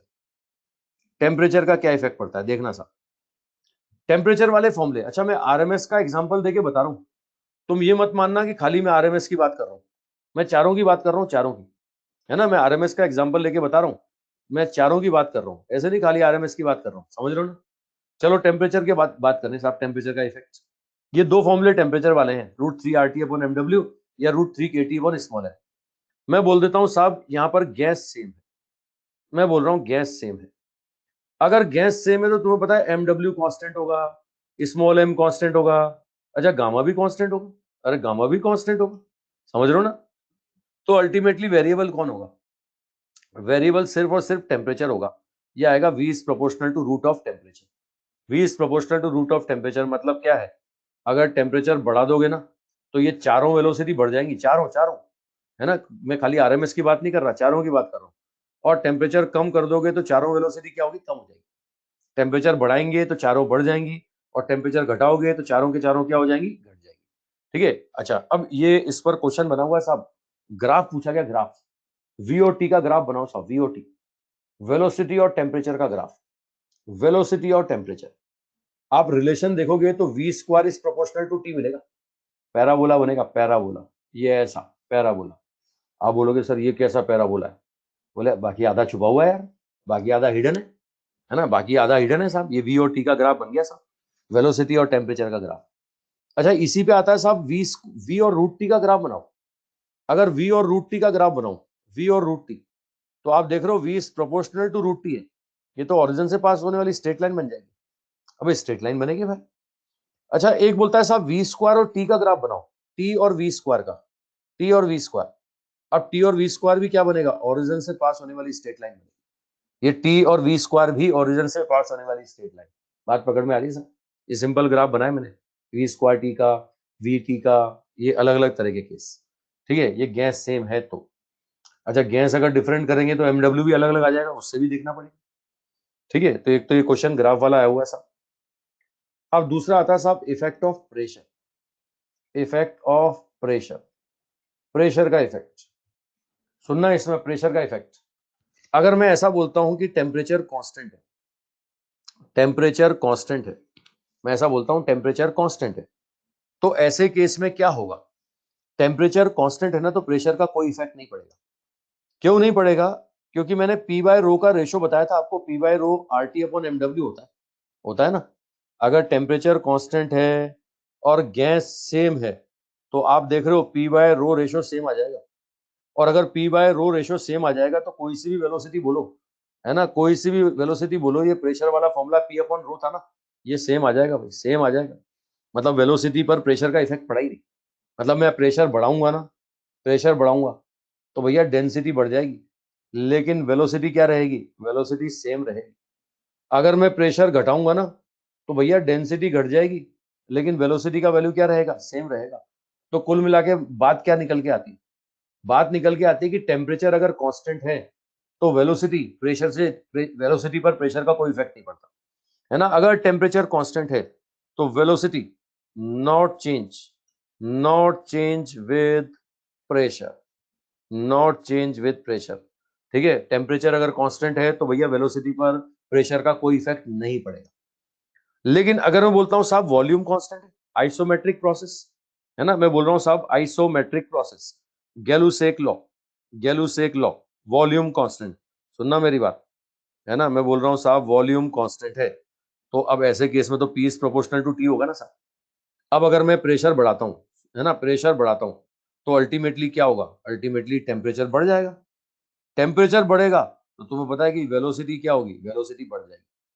अब अगर मैं प्रेशर कम करता हूं तो टेम्परेचर कम हो जाएगा, और टेम्परेचर कम हो जाएगा तो वेलोसिटी क्या होगी? कम हो जाएगी। कुल मिला के मुझे बताओ, कुल मिला के मुझे बताओ किससे बदला ये प्रेशर से बदला कि टेम्परेचर से बदला? पर्दे के पीछे कौन है? पर्दे के पीछे प्रेशर है कि टेम्परेचर है? पर्दे के सामने प्रेशर आ रहा है कि बोले मैं बदला, जबकि तुम्हें पता है प्रेशर बदलने से टेम्परेचर बदला, तो टेम्परेचर के बदलने की वजह से वेलोसिटी बदला। सुन रहे हो ना? तो कुल मिलाकर के कोई तुम्हें तुम्हें पकड़ के पूछे कि बताओ प्रेशर का इफेक्ट पड़ता है या टेम्परेचर का पड़ता है, क्या बोलोगे? कोई तुमसे थियोरेटिकल क्वेश्चन पूछे कि भैया प्रेशर का इफेक्ट पड़ता है कि टेम्परेचर का, क्या जवाब दोगे? आप बोलोगे टेम्परेचर का इफेक्ट पड़ता है, प्रेशर का इफेक्ट नहीं पड़ता, है ना, प्रेशर का इफेक्ट नहीं पड़ता, टेम्परेचर का इफेक्ट पड़ता है। समझ रहे हो ना साहब? ठीक है, अच्छा रुको रुको, एक बात और सुनो। कई बार क्वेश्चन में दोनों बातें दे दी जाती हैं। कई बार क्वेश्चन में आपको क्या देगा? पी और टी दोनों दोनों गिवन होगा, पी और टी दोनों गिवन होगा। बताओ साहब, प्रेशर भी देगा टेम्परेचर भी देगा, किसको देखोगे? है ना, प्रेशर टेम्परेचर दोनों साथ साथ खड़े हुए हैं, किसको देखोगे? किसको देखोगे? प्रेशर को देखोगे कि टेम्परेचर को देखोगे? हाँ, टेम्परेचर को देखना, प्रेशर से आंसर मत निकालना। आंसर किससे निकालना? आंसर टेम्परेचर से निकालें, आंसर टेम्परेचर से निकालें, है ना, दोनों को मत देखना। दोनों को देखने की जरूरत ही नहीं है, तो पता है प्रेशर का इफेक्ट पड़ता ही नहीं, हम टेम्परेचर का इफेक्ट देखेंगे सर। ठीक है, चलो मैं इस्तेमाल करके दिखाता हूँ, क्वेश्चन पे इस्तेमाल करते हैं, क्वेश्चन में यूज करते हैं। ठीक है, पहले एक थ्योरेटिकल क्वेश्चन, पहले एक थ्योरेटिकल, ये स्क्रीन पे आ गया। बोल रहा है साहब velocity of molecule, the most probable velocity कौन सी होगी?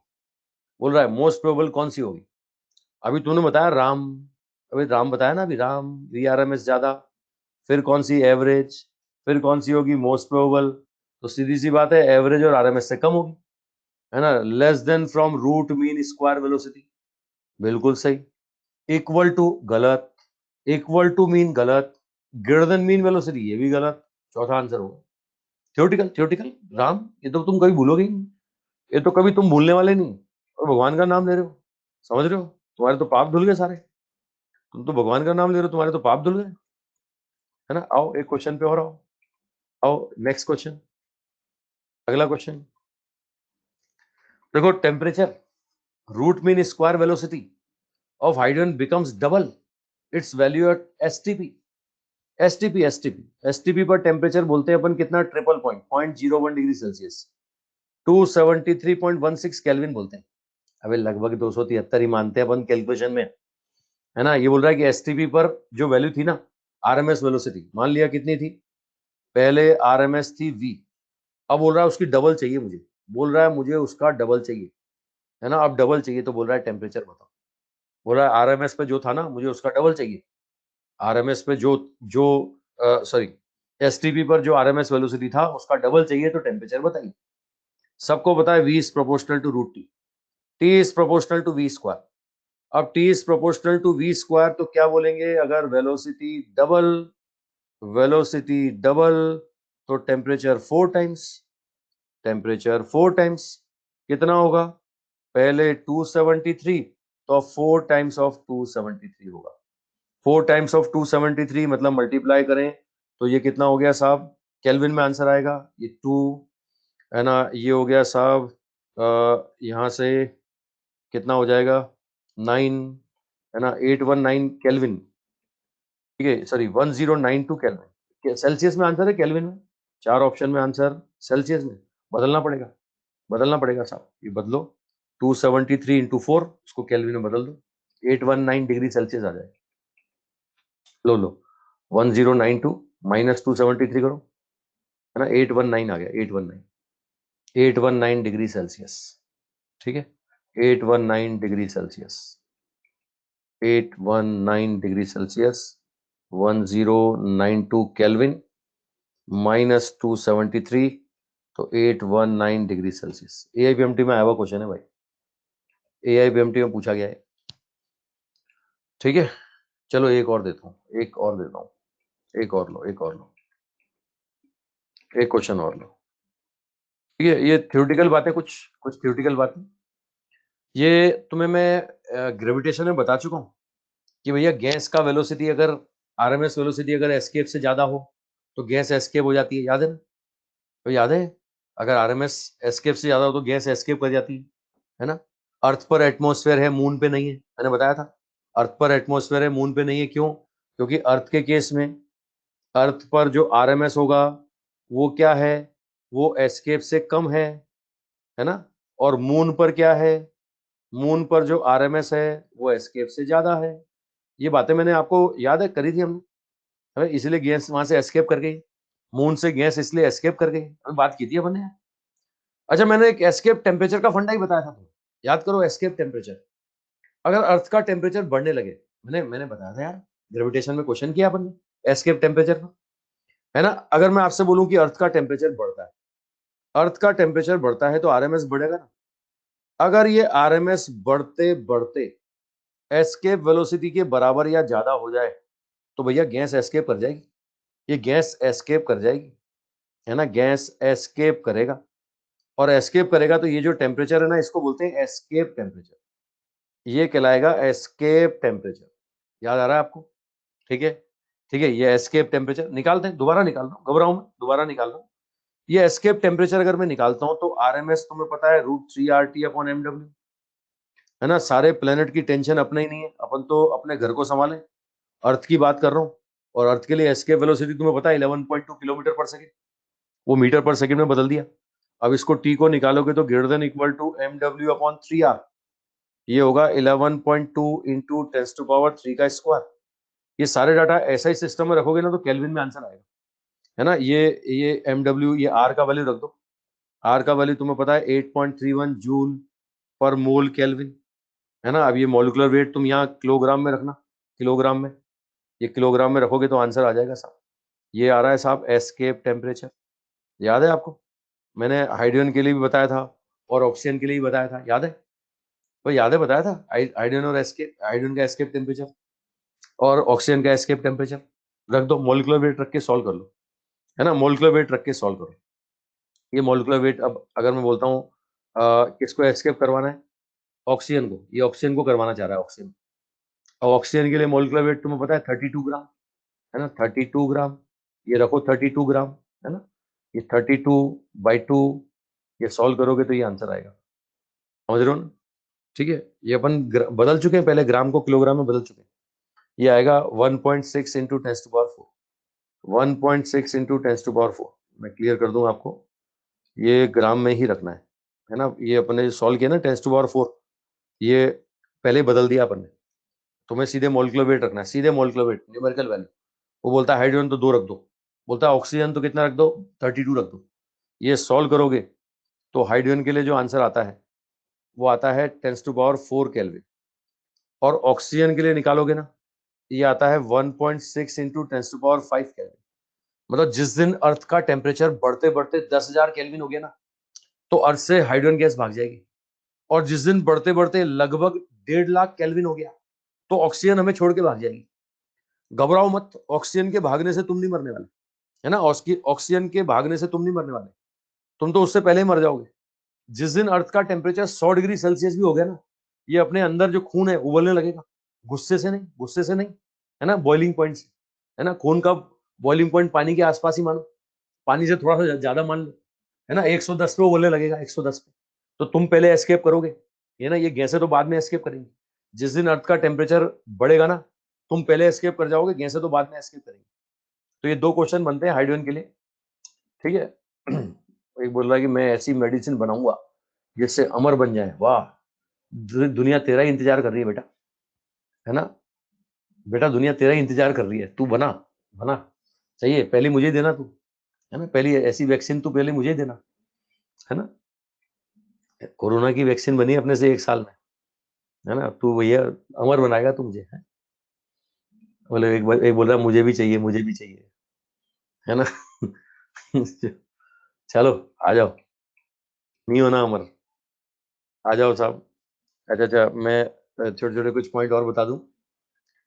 एवोगैड्रो का लॉ मैंने बताया था आपको, है ना। तो भैया सब तरफ नंबर ऑफ मॉलिक्यूल बर्तन में बराबर मिलते हैं, छोटी छोटी बातें। ठीक है, चलो एक क्वेश्चन लो, क्वेश्चन लो, क्वेश्चन लो। ये साहब टेम्परेचर दिया हुआ है T1 27, और प्रेशर दिया हुआ है P1 10⁵ दिया हुआ है। अब बोल रहा है, और इस समय वेलोसिटी दे रहा है 200 है, 200 है। अब बोल रहा है कि टेम्परेचर मैंने कर दिया 127 और प्रेशर कर दिया 0.5 इंटू 10⁵। बोल रहा है वेलोसिटी बताओ कितना होगा, बोल रहा है वेलोसिटी बताओ कितना होगा। समझ पा रहे हो ना, है ना। देखो देखो देखो, बड़ा आसान, बहुत सिंपल। जब प्रेशर और टेम्परेचर दोनों दिए हो तो किसको देखते हैं, प्रेशर और टेम्परेचर दोनों दिए हो तो किसको देते हैं, किसको देखते हैं। बोलो, प्रेशर टेम्परेचर दिए हो तो किसको देखते हैं, टेम्परेचर को। तो भैया प्रेशर को देखो ही मत, तुम तो टेम्परेचर को देखो। क्या बोलेंगे, V2/V1 बराबर √T2/T1। और तुम्हें पता है टेम्परेचर के साथ कोई छेड़छाड़ नहीं, हमेशा केल्विन में रखना है। तो ये हो गया 127 प्लस 273, और ये हो गया 27 प्लस 273। ये कितना, 400, ये 300। V2 बराबर 2/√3 टाइम्स ऑफ V1, है ना। V1 कितना दिया है, V1 दिया है साहब 200, 200। तो ये आंसर कितना आ जाएगा, 400/√3, 400/√3 मीटर पर सेकेंड। कौन सा आंसर, फर्स्ट आंसर, फर्स्ट। मैंने कहा ना, जब दोनों खड़े हों तो किसको देखेंगे, हम टेम्परेचर को देखेंगे। ठीक है, ये लो आ गया आंसर। अब थोड़ा सा मैं प्रेशर के बारे में बताऊंगा आपको, प्रेशर, प्रेशर। हालांकि मैं एनएलएम की बातें याद दिलाऊंगा तुम्हें। याद है एनएलएम में प्रेशर निकालना सिखाया था मैंने, फोर्स निकालना सिखाया था, याद है। एनएलएम में फोर्स निकालते थे अपन, है ना, परफेक्टली रिफ्लेक्टिंग सरफेस से परफेक्टली एब्जॉर्बिंग सरफेस से। मैंने वहां बोला था मशीन गन से गोलियां चलाएं, फोटोन किसी सरफेस से जाके टकराएं, गैस के मॉलिक्यूल बर्तन की दीवार से टकराएं, सब जगह प्रेशर क्या होगा, वही निकालोगे, normal force per unit area. और फोर्स के लिए वही momentum transfer per unit time, याद आ रहा है ना। क्वेश्चन भी करा दिया था मैंने, गैस मॉलिक्यूल का वहां क्वेश्चन भी करा दिया था। एनएलएम में तुमसे कब से बोल रहा हूँ, आज तीसरी तीसरी बार बोल रहा हूँ कि एनएलएम में वो वहां पढ़ लेना, यहाँ नहीं करा रहा हूँ मैं, यहाँ डायरेक्ट आंसर लिखने वाला हूँ। वहां मैंने प्रेशर निकाल लिया था तुम्हारे लिए। अब गैस के मॉलिक्यूल बर्तन की दीवार से टकराते हैं, तो गैस की दीवार पर प्रेशर लगाएंगे, है ना। अब ये प्रेशर का जो एक्सप्रेशन आता है ना, ये प्रेशर का एक्सप्रेशन आता है साहब 1/3 rho, into V R M S square, है ना। और ये रो को क्या लिखते हैं, रो को लिखते हैं साहब एम अपॉन वी, ये रो को लिखते हैं एम अपॉन वी, है ना। इसको उल्टा चलो, उल्टा चलो। अभी आरएमएस का जो फॉर्मूला बनाया ना तुमने, उससे प्रेशर निकाल लो। ये आरएमएस का फॉर्मूला बनाया तुमने, √3p/ρ, स्क्वायर करो, होल स्क्वायर करो। क्या लिखोगे, ये होल स्क्वायर करते लिखोगे p बराबर, देखो ये लिख रहे हो ना, ये एक मिनट इसने गलत लिखा है, ये गलत लिख रहा है। p बराबर क्या बनेगा, 1/3, रो ऊपर जाएगा, ये रो ऊपर जाएगा साहब, है ना, ये रो ऊपर 1/3 rho V R M S square. बात पकड़ में आ रही है भाई, अबे हाँ कि ना, है ना। और रो को एम अपॉन बी लिख दो तो एक फॉर्मूला और बन जाएगा, ये रो को एम अपॉन बी लिखोगे तो एक फॉर्मूला और बन जाएगा। तो ये प्रेशर का फॉर्मूला आपको याद रखना है ना।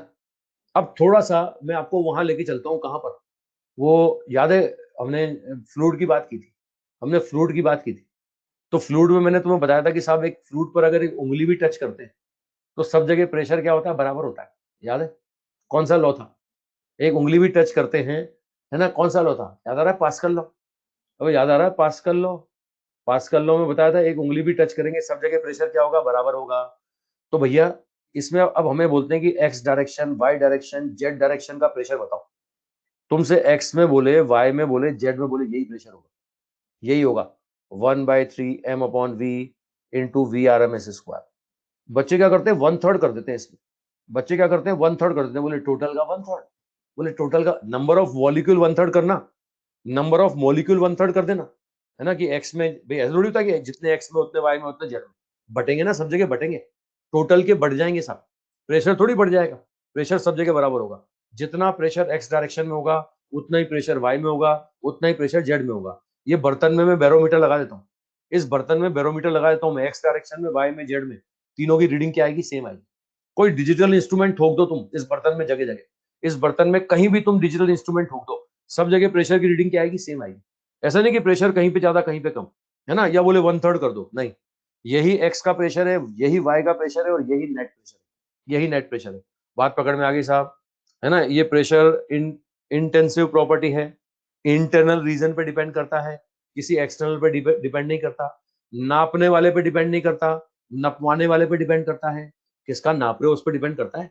ये थोड़ी तुम एक्स डायरेक्शन में बैठ के नापोगे तो अलग ज्यादा नाप लोगे, वाई में बैठ के नापोगे तो कुछ और नाप लोगे, है ना भाई, सीधी सी बात है। बीपी नापते हैं, वो बीपी नापने के लिए कोई भी नापे, कोई भी डॉक्टर नापे, आंसर तो सेम आएगा ना, वह सेम ही आएगा ना यार, या तुम नापो मैं नापूं घर बैठ के, कोई भी नापे आंसर तो सेम आने वाला है। अरे मेरी बात समझ रहे हो ना, एक्स में, वाई में, जेड में प्रेशर का वैल्यू क्या होगा, सेम होगा। अब रुकना रुकना, एक बात और सुनना, नंबर ऑफ मॉलिक्यूल सेम नहीं होते। अगर मैं एक्स, वाई और जेड डायरेक्शन में नंबर ऑफ मॉलिक्यूल बोलता हूं तो ये होगा टोटल नंबर ऑफ मॉलिक्यूल का 1/3, बराबर बांट दो साहब, यूनिफॉर्म, है ना। ये एक्स वाई जेड में मॉलिक्यूल तो सेम होंगे, लेकिन ये टोटल मॉलिक्यूल का 1/3 होगा, ठीक है। अच्छा वेलोसिटी अगर मैं बोलूं एक्स में, वाई में, जेड में बराबर होगी, एक्स में, वाई में, जेड में बराबर होगी, लेकिन ये नेट वेलोसिटी का क्या होगा, ये नेट वेलोसिटी का 1/√3 टाइम्स होगा। मेरी बात पकड़ में आ रही है, नेट वेलोसिटी का 1/√3 टाइम्स होगा, है ना, क्योंकि नेट निकालोगे ना तो पता है वेलोसिटी वेक्टर क्वांटिटी है, नेट होगा root of V X square plus V Y square plus V Z square, समझते हो ना। अगर नेट वेलोसिटी की बात करें तो हम बोलते हैं root of V X square plus V Y square plus V Z square. अब V X, V Y, V Z बराबर होगा तो ये कितना आएगा, ये v/√3 आएगा, ये v/√3 आएगा। अब रुको, अब एक क्वेश्चन और बनता है, अगर मैं तुमसे नेट प्रेशर बोलता हूं नेट आरएमएस की फॉर्म में, तो आंसर बोलते हैं 1/3 m/v इंटू ये V R M S square.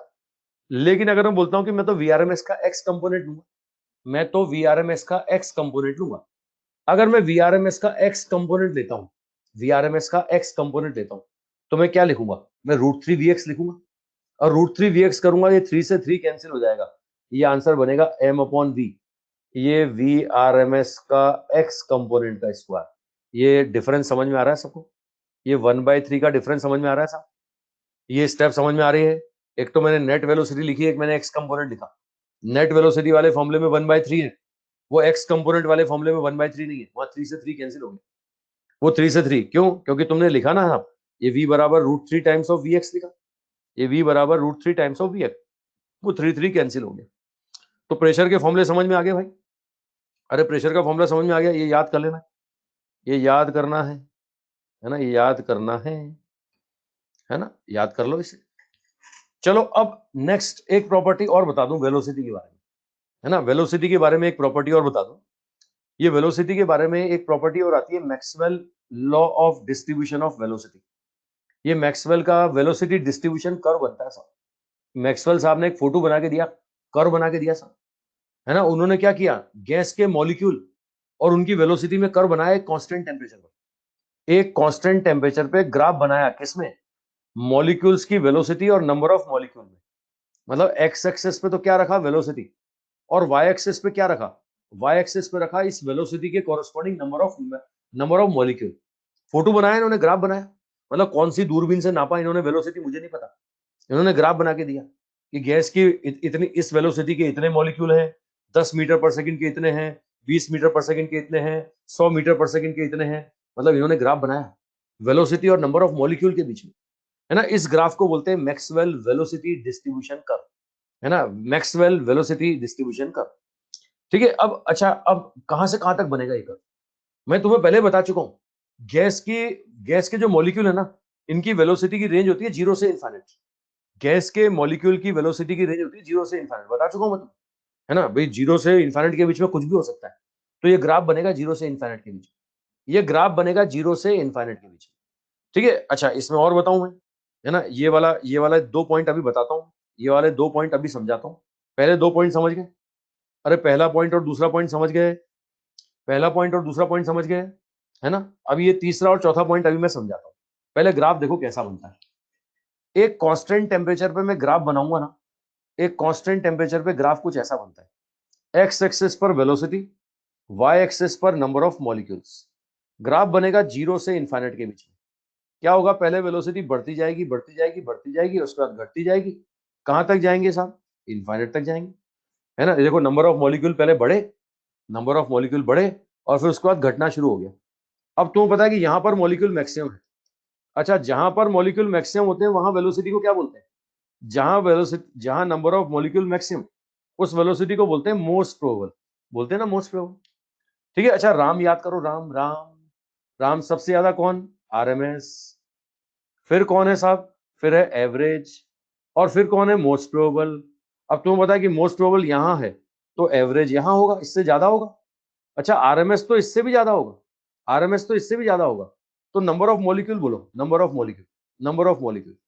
देखो, ये एवरेज के इस मोस्ट प्रोबेबल से कम आ रहे हैं। एवरेज के पास नंबर ऑफ मॉलिक्यूल जो आएंगे वो मोस्ट प्रोबेबल से कम आएंगे।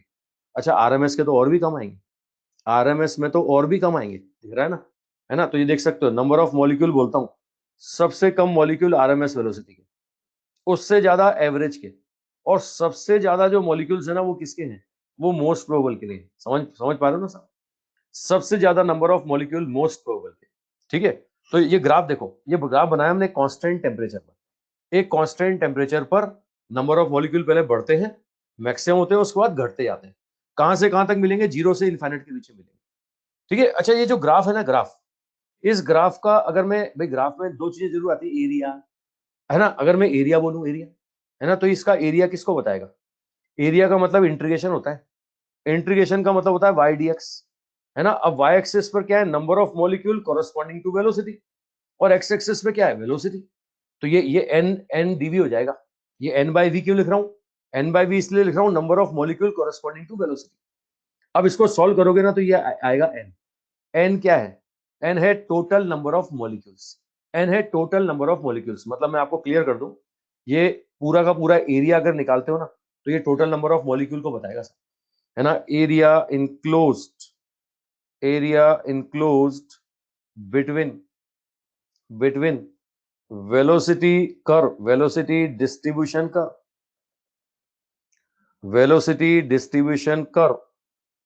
And velocity axes, and velocity axes is equal to total number of molecule, total number of molecule. बात पकड़ में आ गई साहब। अब मुझे एक बात बताओ, अगर मैं टेम्परेचर बढ़ाऊंगा, क्या मॉलिक्यूल बढ़ जाएंगे क्या, मुझे बताओ, टेम्परेचर बढ़ाऊंगा तो मॉलिक्यूल बढ़ जाएंगे क्या, टेम्परेचर बढ़ाने पर क्या गैस के टुकड़े हो जाते हैं क्या, टक्करें बढ़ जाती है, वेलोसिटी बढ़ जाती है ना, नंबर ऑफ मॉलिक्यूल तो नहीं बढ़ते ना। तो यहाँ पर टेम्परेचर बढ़ाने पर टोटल नंबर ऑफ मॉलिक्यूल क्या रहेंगे, total number of molecule same रहेंगे। सेम रहेंगे इसका मतलब एरिया भी सेम रहेगा, एरिया भी सेम रहेगा। मतलब मैं एक ग्राफ बनाता हूं T1 टेम्परेचर पर, एक ग्राफ बनाता हूं T2 टेम्परेचर पर, दोनों के लिए एरिया क्या होगा? दोनों के लिए एरिया सेम आएगा। एरिया सेम आने वाला भैया, एरिया पे कोई फर्क नहीं पड़ेगा, है ना। ग्राफ अलग अलग बनेंगे लेकिन एरिया क्या आएगा? सेम आएगा। अच्छा, ग्राफ अलग अलग कैसे बनेंगे इसको भी समझो, इसको भी समझो। अगर मैं टेम्परेचर बढ़ाता हूं तो मुझे बताओ सारी की सारी वेलोसिटी बढ़ती है कि नहीं बढ़ती? अरे खाली आरएमएस नहीं, सारी वेलोसिटी बढ़ती है, सब बढ़ती है। आरएमएस भी बढ़ती है, एवरेज भी बढ़ती है, मोस्ट प्रोबेबली बढ़ती है ना। रुकना रुकना रुकना, मैं एक डाटा लेके बात करता हूं। मान लिया पहले मोस्ट प्रोबेबल 100 था, है ना। एक डाटा ले रहा हूं, एवरेज 200 था, आरएमएस 400 था, 400 था, है ना। टेम्परेचर टी था, चलो मैंने टेम्परेचर 40 कर दिया, 40। अब सबको पता है अगर मैं टेम्परेचर को 4 गुना करता हूं, टेम्परेचर को 4 गुना करता हूं तो बोलो वेलोसिटी दुगना होगा कि नहीं होगा? अरे वेलोसिटी डबल होगा कि नहीं होगा? बोलो बोलो, वेलोसिटी डबल होगा कि नहीं होगा? सारी वेलोसिटी डबल कर दो, सब डबल कर दो। ये 100 था, ये कितना हो जाएगा? ये 200 हो जाएगा। भैया ये 400 हो जाएगा। अच्छा ये 800 हो जाएगा कि नहीं? रुको, अब काम की बात सुनो, काम की बात सुनो। मोस्ट प्रोबेबल पहले 100 था और पहले एवरेज 200 था। अब तुमने क्या कर दिया? अब तुमने इसको एवरेज को 200 कर दिया। मुझे बताओ 200 के मॉलिक्यूल कितने थे? 200 के मॉलिक्यूल 100 से कम थे कि नहीं थे? हाँ या ना बोलो।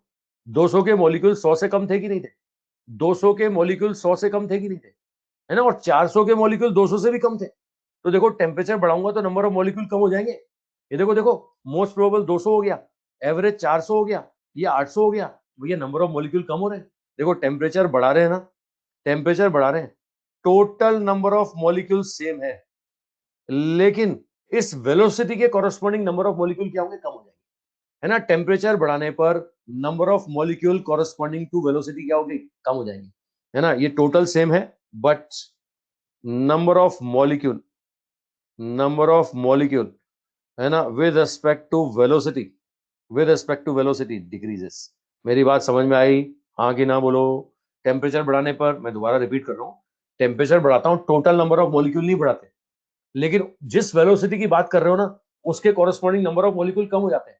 क्योंकि देखो मोस्ट प्रोबेबल 100 से 200 हो गया, और तुमने देखा है पहले, 200 के मॉलिक्यूल 100 से कम थे, है ना। 400 के मॉलिक्यूल और कम थे। तो देखो टेम्परेचर बढ़ा रहा हूं ना, तो ये 100 से 200 हो गया, 200 से 400 हो गया, 400 वाला 800 हो गया, तो नंबर ऑफ मॉलिक्यूल तो कम हो रहे हैं, है ना। तो भैया कर्व बदल जाएगा।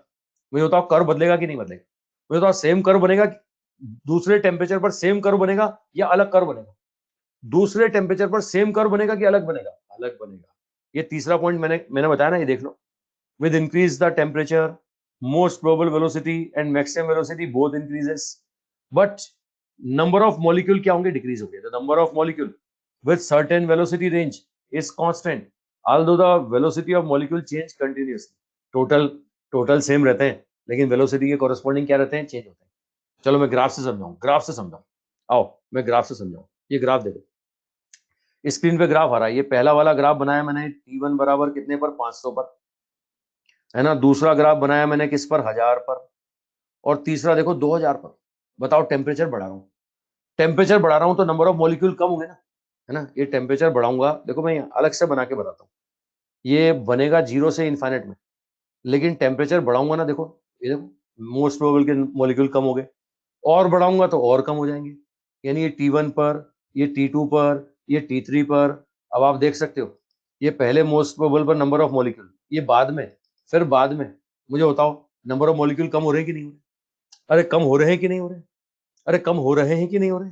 कम हो रहे हैं, है ना। लेकिन वेलोसिटी बढ़ रही है, वेलोसिटी बढ़ रही है। देखो पहले मोस्ट प्रोबेबल 1 ये था, बाद में मोस्ट प्रोबेबल ये हो गया, और उसके बाद में मोस्ट प्रोबेबल ये हो गया, उसके बाद में मोस्ट प्रोबेबल ये हो गया।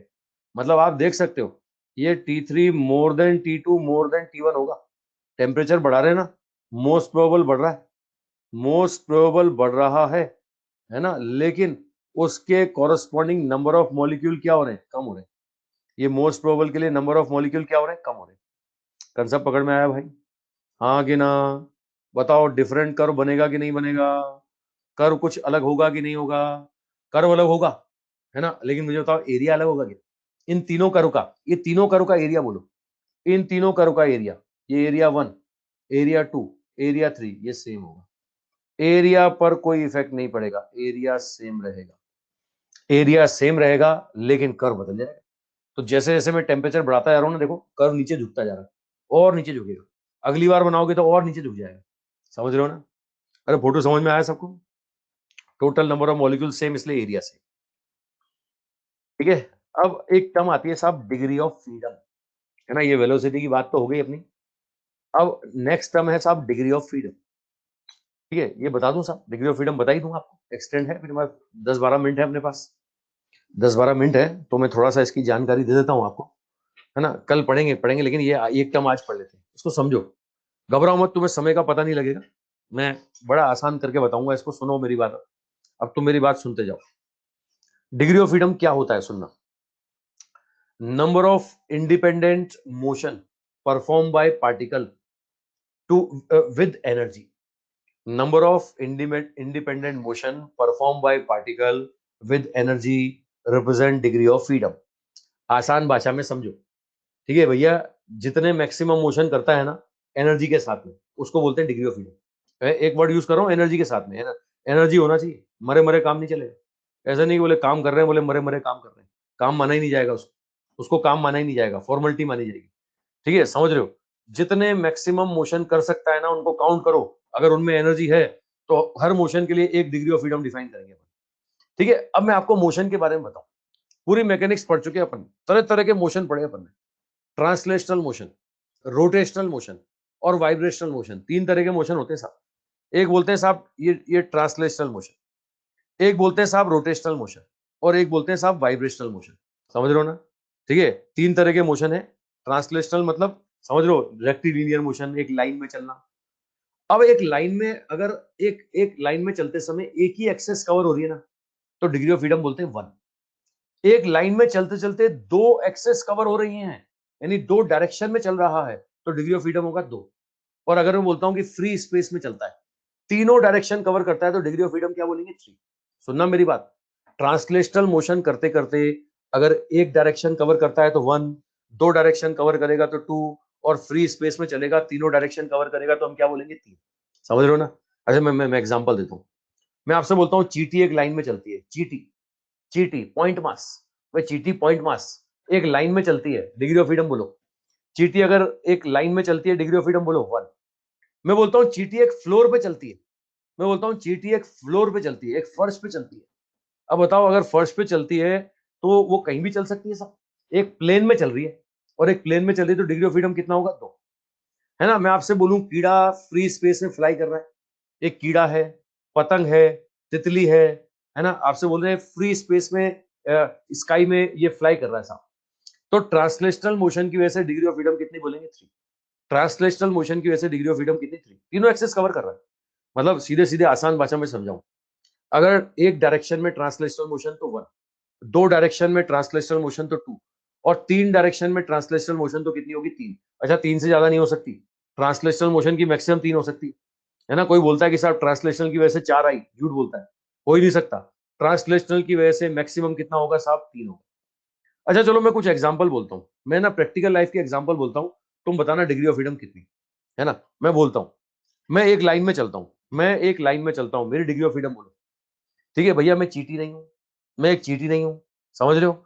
मेरा कुछ हाइट भी है, मेरा कुछ विड्थ भी है ना? समझ रहे हो? और एक डायरेक्शन में भी चल रहा हूँ, तो एक डायरेक्शन में चलता हूँ x, हाइट है y, थोड़ा सा विड्थ है z, तो भैया मेरी डिग्री ऑफ फ्रीडम 3 होगी। मुझे पॉइंट मास माना जाए, अगर मुझे पॉइंट मास माना जाए तो मेरी डिग्री ऑफ फ्रीडम फिर एक लाइन में चलने में 1 होगी। बात समझ रहे हो ना? और काइनेमेटिक्स में थ्योरी पढ़ चुके हैं अपन, कि एक पर्सन को, एक ट्रेन को, एक बस को, एक कार को हम पॉइंट मास कब मानते हैं? काइनेमेटिक्स में। एनसीईआरटी का क्वेश्चन भी कराया था मैंने काइनेमेटिक्स में, याद करो पॉइंट मास। अबे एनसीईआरटी का पहला शुरू होते ही मैंने एनसीईआरटी का क्वेश्चन करवाया था, पॉइंट मास की थ्योरी बढ़ाई थी, याद करो। वो बंदर साइकिल पे घूमा था, ट्रेन कोटा से बॉम्बे गई थी, याद करो याद करो। अरे बताया था ना, पहला पहला एनसीईआरटी का पहला क्वेश्चन किया था अपन ने। तो भैया मुझे अगर पॉइंट मास मान लिया जाए, मुझे अगर पॉइंट मास मान लिया जाए, तो मेरी डिग्री ऑफ फ्रीडम कितनी होगी? 1 होगी। लेकिन अगर मेरे को पॉइंट मास नहीं मानना, मैं प्लेटफॉर्म पे चल रहा हूँ, प्लेटफॉर्म पे चल रहा हूँ, तो मेरा डिग्री ऑफ फ्रीडम ट्रांसलेशनल की वजह से कितना? 3। ट्रांसलेशनल की वजह से 3। समझ में आ गया? तो ट्रांसलेशनल का मैक्सिमम कितना हो सकता है? ट्रांसलेशनल का मैक्सिमम कितना हो सकता है? 3। ट्रांसलेशनल का मैक्सिमम 3। चलो आप रोटेशनल पे आओ। रोटेशनल पे आओ, रोटेशनल। देखो रोटेशनल डिग्री ऑफ फ्रीडम होगा कितनी एक्सेस के रेस्पेक्ट में घूमता है, वो कितनी एक्सेस के रेस्पेक्ट में घूमता है, कोई पार्टिकल कितनी एक्सेस के रेस्पेक्ट में रोटेशन करेगा, वो उसकी रोटेशनल डिग्री ऑफ फ्रीडम को बताएगा, है ना। चलो मैं आपसे बोलता हूं कि मैं एक लाइन में चल रहा हूं, तो मेरा डिग्री ऑफ फ्रीडम 3, साथ में घूम भी रहा हूं, मैं घूम भी रहा हूं, है ना, ये लो। अब घूम रहा हूं तो बताओ कितनी एक्सेस के लिए, समझ पा रहे हो ना, मैं घूमते घूमते घूमते घूमते चल रहा हूँ, है ना, शक्तिमान बन गया मैं, शक्तिमान, समझ रहे हो, एक ही एक्सेस के लिए घूम रहा हूँ। अगर एक ही एक्सेस के लिए घूम रहा हूं तो एक रोटेशन का और चार, तीन किसका, तीन ट्रांसलेशनल का, तो टोटल कितना हो गया, टोटल हो गया साहब 4, मेरा टोटल डिग्री ऑफ फ्रीडम हो गया 4, समझ पा रहे हो ना। अगर मैं एक से ज्यादा एक्सेस के लिए घूमता, मैं एक से ज्यादा एक्सेस के लिए घूमता, तो जितनी एक्सेस के लिए घूमूंगा ना, रोटेशनल डिग्री ऑफ फ्रीडम उतना होगा, समझ लो। ट्रांसलेशनल का मैक्सिमम 3 हो सकता है, रोटेशनल का एक्सेस ऑफ रोटेशन पे डिपेंड करेगा कितनी एक्सेस के लिए घूमेगा, है ना। अच्छा अब वाइब्रेशन पे आओ, वाइब्रेशन। देखो वाइब्रेशन की अगर बात करूं ना, तो इसका मैक्सिमम डिग्री ऑफ फ्रीडम हो सकता है 2, वाइब्रेशन का मैक्सिमम डिग्री ऑफ फ्रीडम हो सकता है 2, है ना। वाइब्रेशन का मैक्सिमम डिग्री ऑफ फ्रीडम 2 कैसे, ये हो सकता है एक मॉलिक्यूलर मोशन और एक मॉलिक्यूलर कॉन्फ़िगरेशन, एक काइनेटिक एनर्जी का और एक पोटेंशियल का। मैं क्लियर कर लो, कोई भी अगर वाइब्रेट करता है तो वाइब्रेशन में दो डिग्री ऑफ फ्रीडम कैसे, एक काइनेटिक का और एक पोटेंशियल का। एसएचएम का एग्जांपल याद करो, मीन से एक्सट्रीम, एक्सट्रीम से मीन, आपको पता वहां kinetic potential, potential kinetic exchange होता रहता है, मतलब पार्टिकल के पास काइनेटिक एनर्जी भी होता है, वहां पोटेंशियल भी होता है ना। एक एक होता है मॉलिक्यूलर मोशन का, यानी काइनेटिक, और पोटेंशियल आता है कहां से, मॉलिक्यूलर कॉन्फ़िगरेशन। तो भैया 2 डिग्री ऑफ फ्रीडम होगा वाइब्रेशन का, अगर कोई वाइब्रेट करेगा। रुको रुको, गैस के लिए बात करें, वापस गैस के लिए बात करें, रुकना। गैस के लिए बात करें तो मुझे बताओ, गैस में वाइब्रेशनल एनर्जी का ट्रांसफर होगा बॉन्ड्स के थ्रू, बॉन्ड के थ्रू, है ना। मुझे बताओ मोनो एटॉमिक में कोई बॉन्ड होता है क्या, मुझे बताओ मोनो एटॉमिक में कोई बॉन्ड होता है क्या, मोनो एटॉमिक में कोई बॉन्ड नहीं होता। तो एक मोनो एटॉमिक दूसरे मोनो एटॉमिक को अगर एनर्जी का ट्रांसफर करेगा ना, तो टक्कर करके करेगा, कॉल्यूजन करके करेगा, है ना, ये वाइब्रेशन से नहीं करेगा। डायटोमिक गैस होता, तो डायटोमिक के बीच में बॉन्ड है, बॉन्ड है, तो एक को दूसरे को कुछ सिग्नल भेजना है ना, तो उस बॉन्ड के थ्रू भेज सकता है वाइब्रेशन करके, समझ रहे हो ना, है ना। तो सीधी सिंपल सी साधारण सी बात बता रहा हूँ भैया, वाइब्रेशन एनर्जी ट्रांसफर करने के लिए बॉन्ड होना जरूरी है, अगर बॉन्ड नहीं है ना, तो वाइब्रेशनल एनर्जी ट्रांसफर ही नहीं हो सकती। तो एक बात की गारंटी हो गई, मोनो एटॉमिक गैस के पास वाइब्रेशनल एनर्जी हो ही नहीं सकती। क्या mono atomic gas molecule vibration कर पाएगा, क्या mono atomic gas molecule vibration कर पाएगा, नहीं। क्यों नहीं कर पाएगा, क्योंकि भैया इसके पास वो नहीं है जो होना चाहिए, क्या नहीं है, बॉन्ड नहीं है ना, मोनो एटॉमिक के पास बॉन्ड नहीं है, तो भैया ये कभी वाइब्रेशन एनर्जी, इसके पास कभी वाइब्रेशन एनर्जी मिलेगी नहीं, ये कभी वाइब्रेशन कर ही नहीं पाएगा, तो भैया इसकी वाइब्रेशन डिग्री ऑफ फ्रीडम क्या बोलोगे, जीरो। मोनो एटॉमिक की वाइब्रेशन डिग्री ऑफ फ्रीडम क्या बोलोगे, जीरो, है ना, ये कभी नहीं कर सकता। अच्छा चलो गैस की बात चलिए तो ट्रांसलेशनल की बात करो, गैस की बात चलिए तो ट्रांसलेशनल मोशन की बात करो। मैं बताओ गैस के मॉलिक्यूल बर्तन में आराम करते हैं क्या, फ्री स्पेस में फ्लाई करते हैं, रैंडम मोशन करते हैं। अगर फ्री स्पेस में फ्लाई करते हैं तो डिग्री ऑफ फ्रीडम कितनी होगी, ट्रांसलेशनल डिग्री ऑफ फ्रीडम कितनी होगी, 3, है ना। इसके लिए गैस देखने की जरूरत ही नहीं है, मोनो एटॉमिक हो, डाई एटॉमिक हो, ट्राई एटॉमिक हो, पॉली एटॉमिक हो, कोई सी भी गैस हो, सभी गैसेस की, सभी गैसेस की, मैं आपसे बोल रहा हूँ ट्रांसलेशनल डिग्री ऑफ फ्रीडम 3 ही होगी। कोई सा भी गैस हो, मोनो हो, डाई हो, ट्राई हो, पॉली एटॉमिक हो, हाइड्रोजन हो, हीलियम हो, ऑक्सीजन हो, कार्बन मोनोऑक्साइड, कार्बन डाइऑक्साइड, सबका ट्रांसलेशनल डिग्री ऑफ फ्रीडम कितना होगा, 3, गैस की बात कर रहा हूँ, है ना। अच्छा वाइब्रेशन, वाइब्रेशन की गारंटी होगी, मोनो एटॉमिक वाइब्रेट नहीं कर सकता, मोनो एटॉमिक की वाइब्रेशनल डिग्री ऑफ फ्रीडम कितनी होगी, 0। ठीक है। अच्छा रोटेशनल कितनी होती है, डिपेंड करता है एक्सेस ऑफ रोटेशन पर, है ना। ये बातें मैं यहाँ लिख देता हूँ, ये बातें मैं यहाँ पे लिख देता हूँ। देखो ट्रांसलेशनल डिग्री ऑफ फ्रीडम की अगर हम बात करें, ट्रांसलेशनल, अगर मैं बोलता हूँ कि साहब एक्स डायरेक्शन, एक डायरेक्शन में चलता है, तो डिग्री ऑफ फ्रीडम क्या होगी, ट्रांसलेशनल की 1 होगी, है ना। 2 डायरेक्शन में चलता है तो 2 होगी। ये लो ट्रांसलेशनल, अगर मैं बोलूँ कि 1D, तो हम बोलेंगे डिग्री ऑफ फ्रीडम 1। मैं बोलता हूँ 2D, तो डिग्री ऑफ फ्रीडम 2। और मैं बोलता हूँ साहब 3D, तो डिग्री ऑफ फ्रीडम कितनी होगी, 3। रोटेशनल की कितनी होगी, equal to axes of rotation, equal to axes of rotation. और वाइब्रेशन की कितनी हो सकती है, वाइब्रेशन की मैक्सिमम जो हो सकती है, maximum degree of freedom vibration का 2 हो सकता है, मैक्सिमम डिग्री ऑफ फ्रीडम 2 हो सकता है साहब, 2 से ज्यादा नहीं हो सकता, है ना। वाइब्रेशन का मैक्सिमम वैल्यू 2 हो सकता है। 2 कैसे, एक काइनेटिक एनर्जी का, है ना, और एक किसका, पोटेंशियल एनर्जी का। सुन लेना बात, एक काइनेटिक और एक पोटेंशियल, है ना। पोटेंशियल से मतलब मॉलिक्यूलर कॉन्फ़िगरेशन, मॉलिक्यूलर कॉन्फ़िगरेशन, है ना। और काइनेटिक एनर्जी का मतलब मॉलिक्यूलर मोशन, ठीक है। काइनेटिक एनर्जी का मतलब मॉलिक्यूलर मोशन, एक मॉलिक्यूलर मोशन का और एक मॉलिक्यूलर कॉन्फ़िगरेशन का। बात पकड़ में आ गई साहब? कोई करेगा तो मैक्सिमम कितनी हो सकती है? 2। अगर करेगा तो, है ना। अच्छा, कुछ चीजें हमें पता लग गई कि मोनोएटॉमिक कर ही नहीं सकता। क्या मोनोएटॉमिक कर सकता है? क्या मोनोएटॉमिक वाइब्रेशन कर सकता है? ठीक है, मोनोएटॉमिक नहीं कर पाएगा, नहीं कर पाएगा। ठीक है, चलो मैं गैस के बारे में बोलूं। अगर मैं बोलूं गैस के लिए, है ना, गैस, तो गैस का ट्रांसलेशनल, गैसेस का ट्रांसलेशनल, ठीक है, ट्रांसलेशनल डिग्री ऑफ फ्रीडम 3 होगा। किसके लिए? सभी गैसों के लिए। सभी गैस का ट्रांसलेशनल डिग्री ऑफ फ्रीडम 3 होगा, है ना। एक बात और क्लियर कर दिया मैंने, मोनोएटॉमिक कभी वाइब्रेशन कर ही नहीं पाएगा। अब रोटेशनल और वाइब्रेशनल का पता लगाना है तो एक फॉर्मूला बता रहा हूं मैं गैस के लिए। गैस का डिग्री ऑफ फ्रीडम का फॉर्मूला बता रहा हूं साहब। ये फॉर्मूला है 3n-b। कल डिस्क्राइब करूंगा इसे मैं।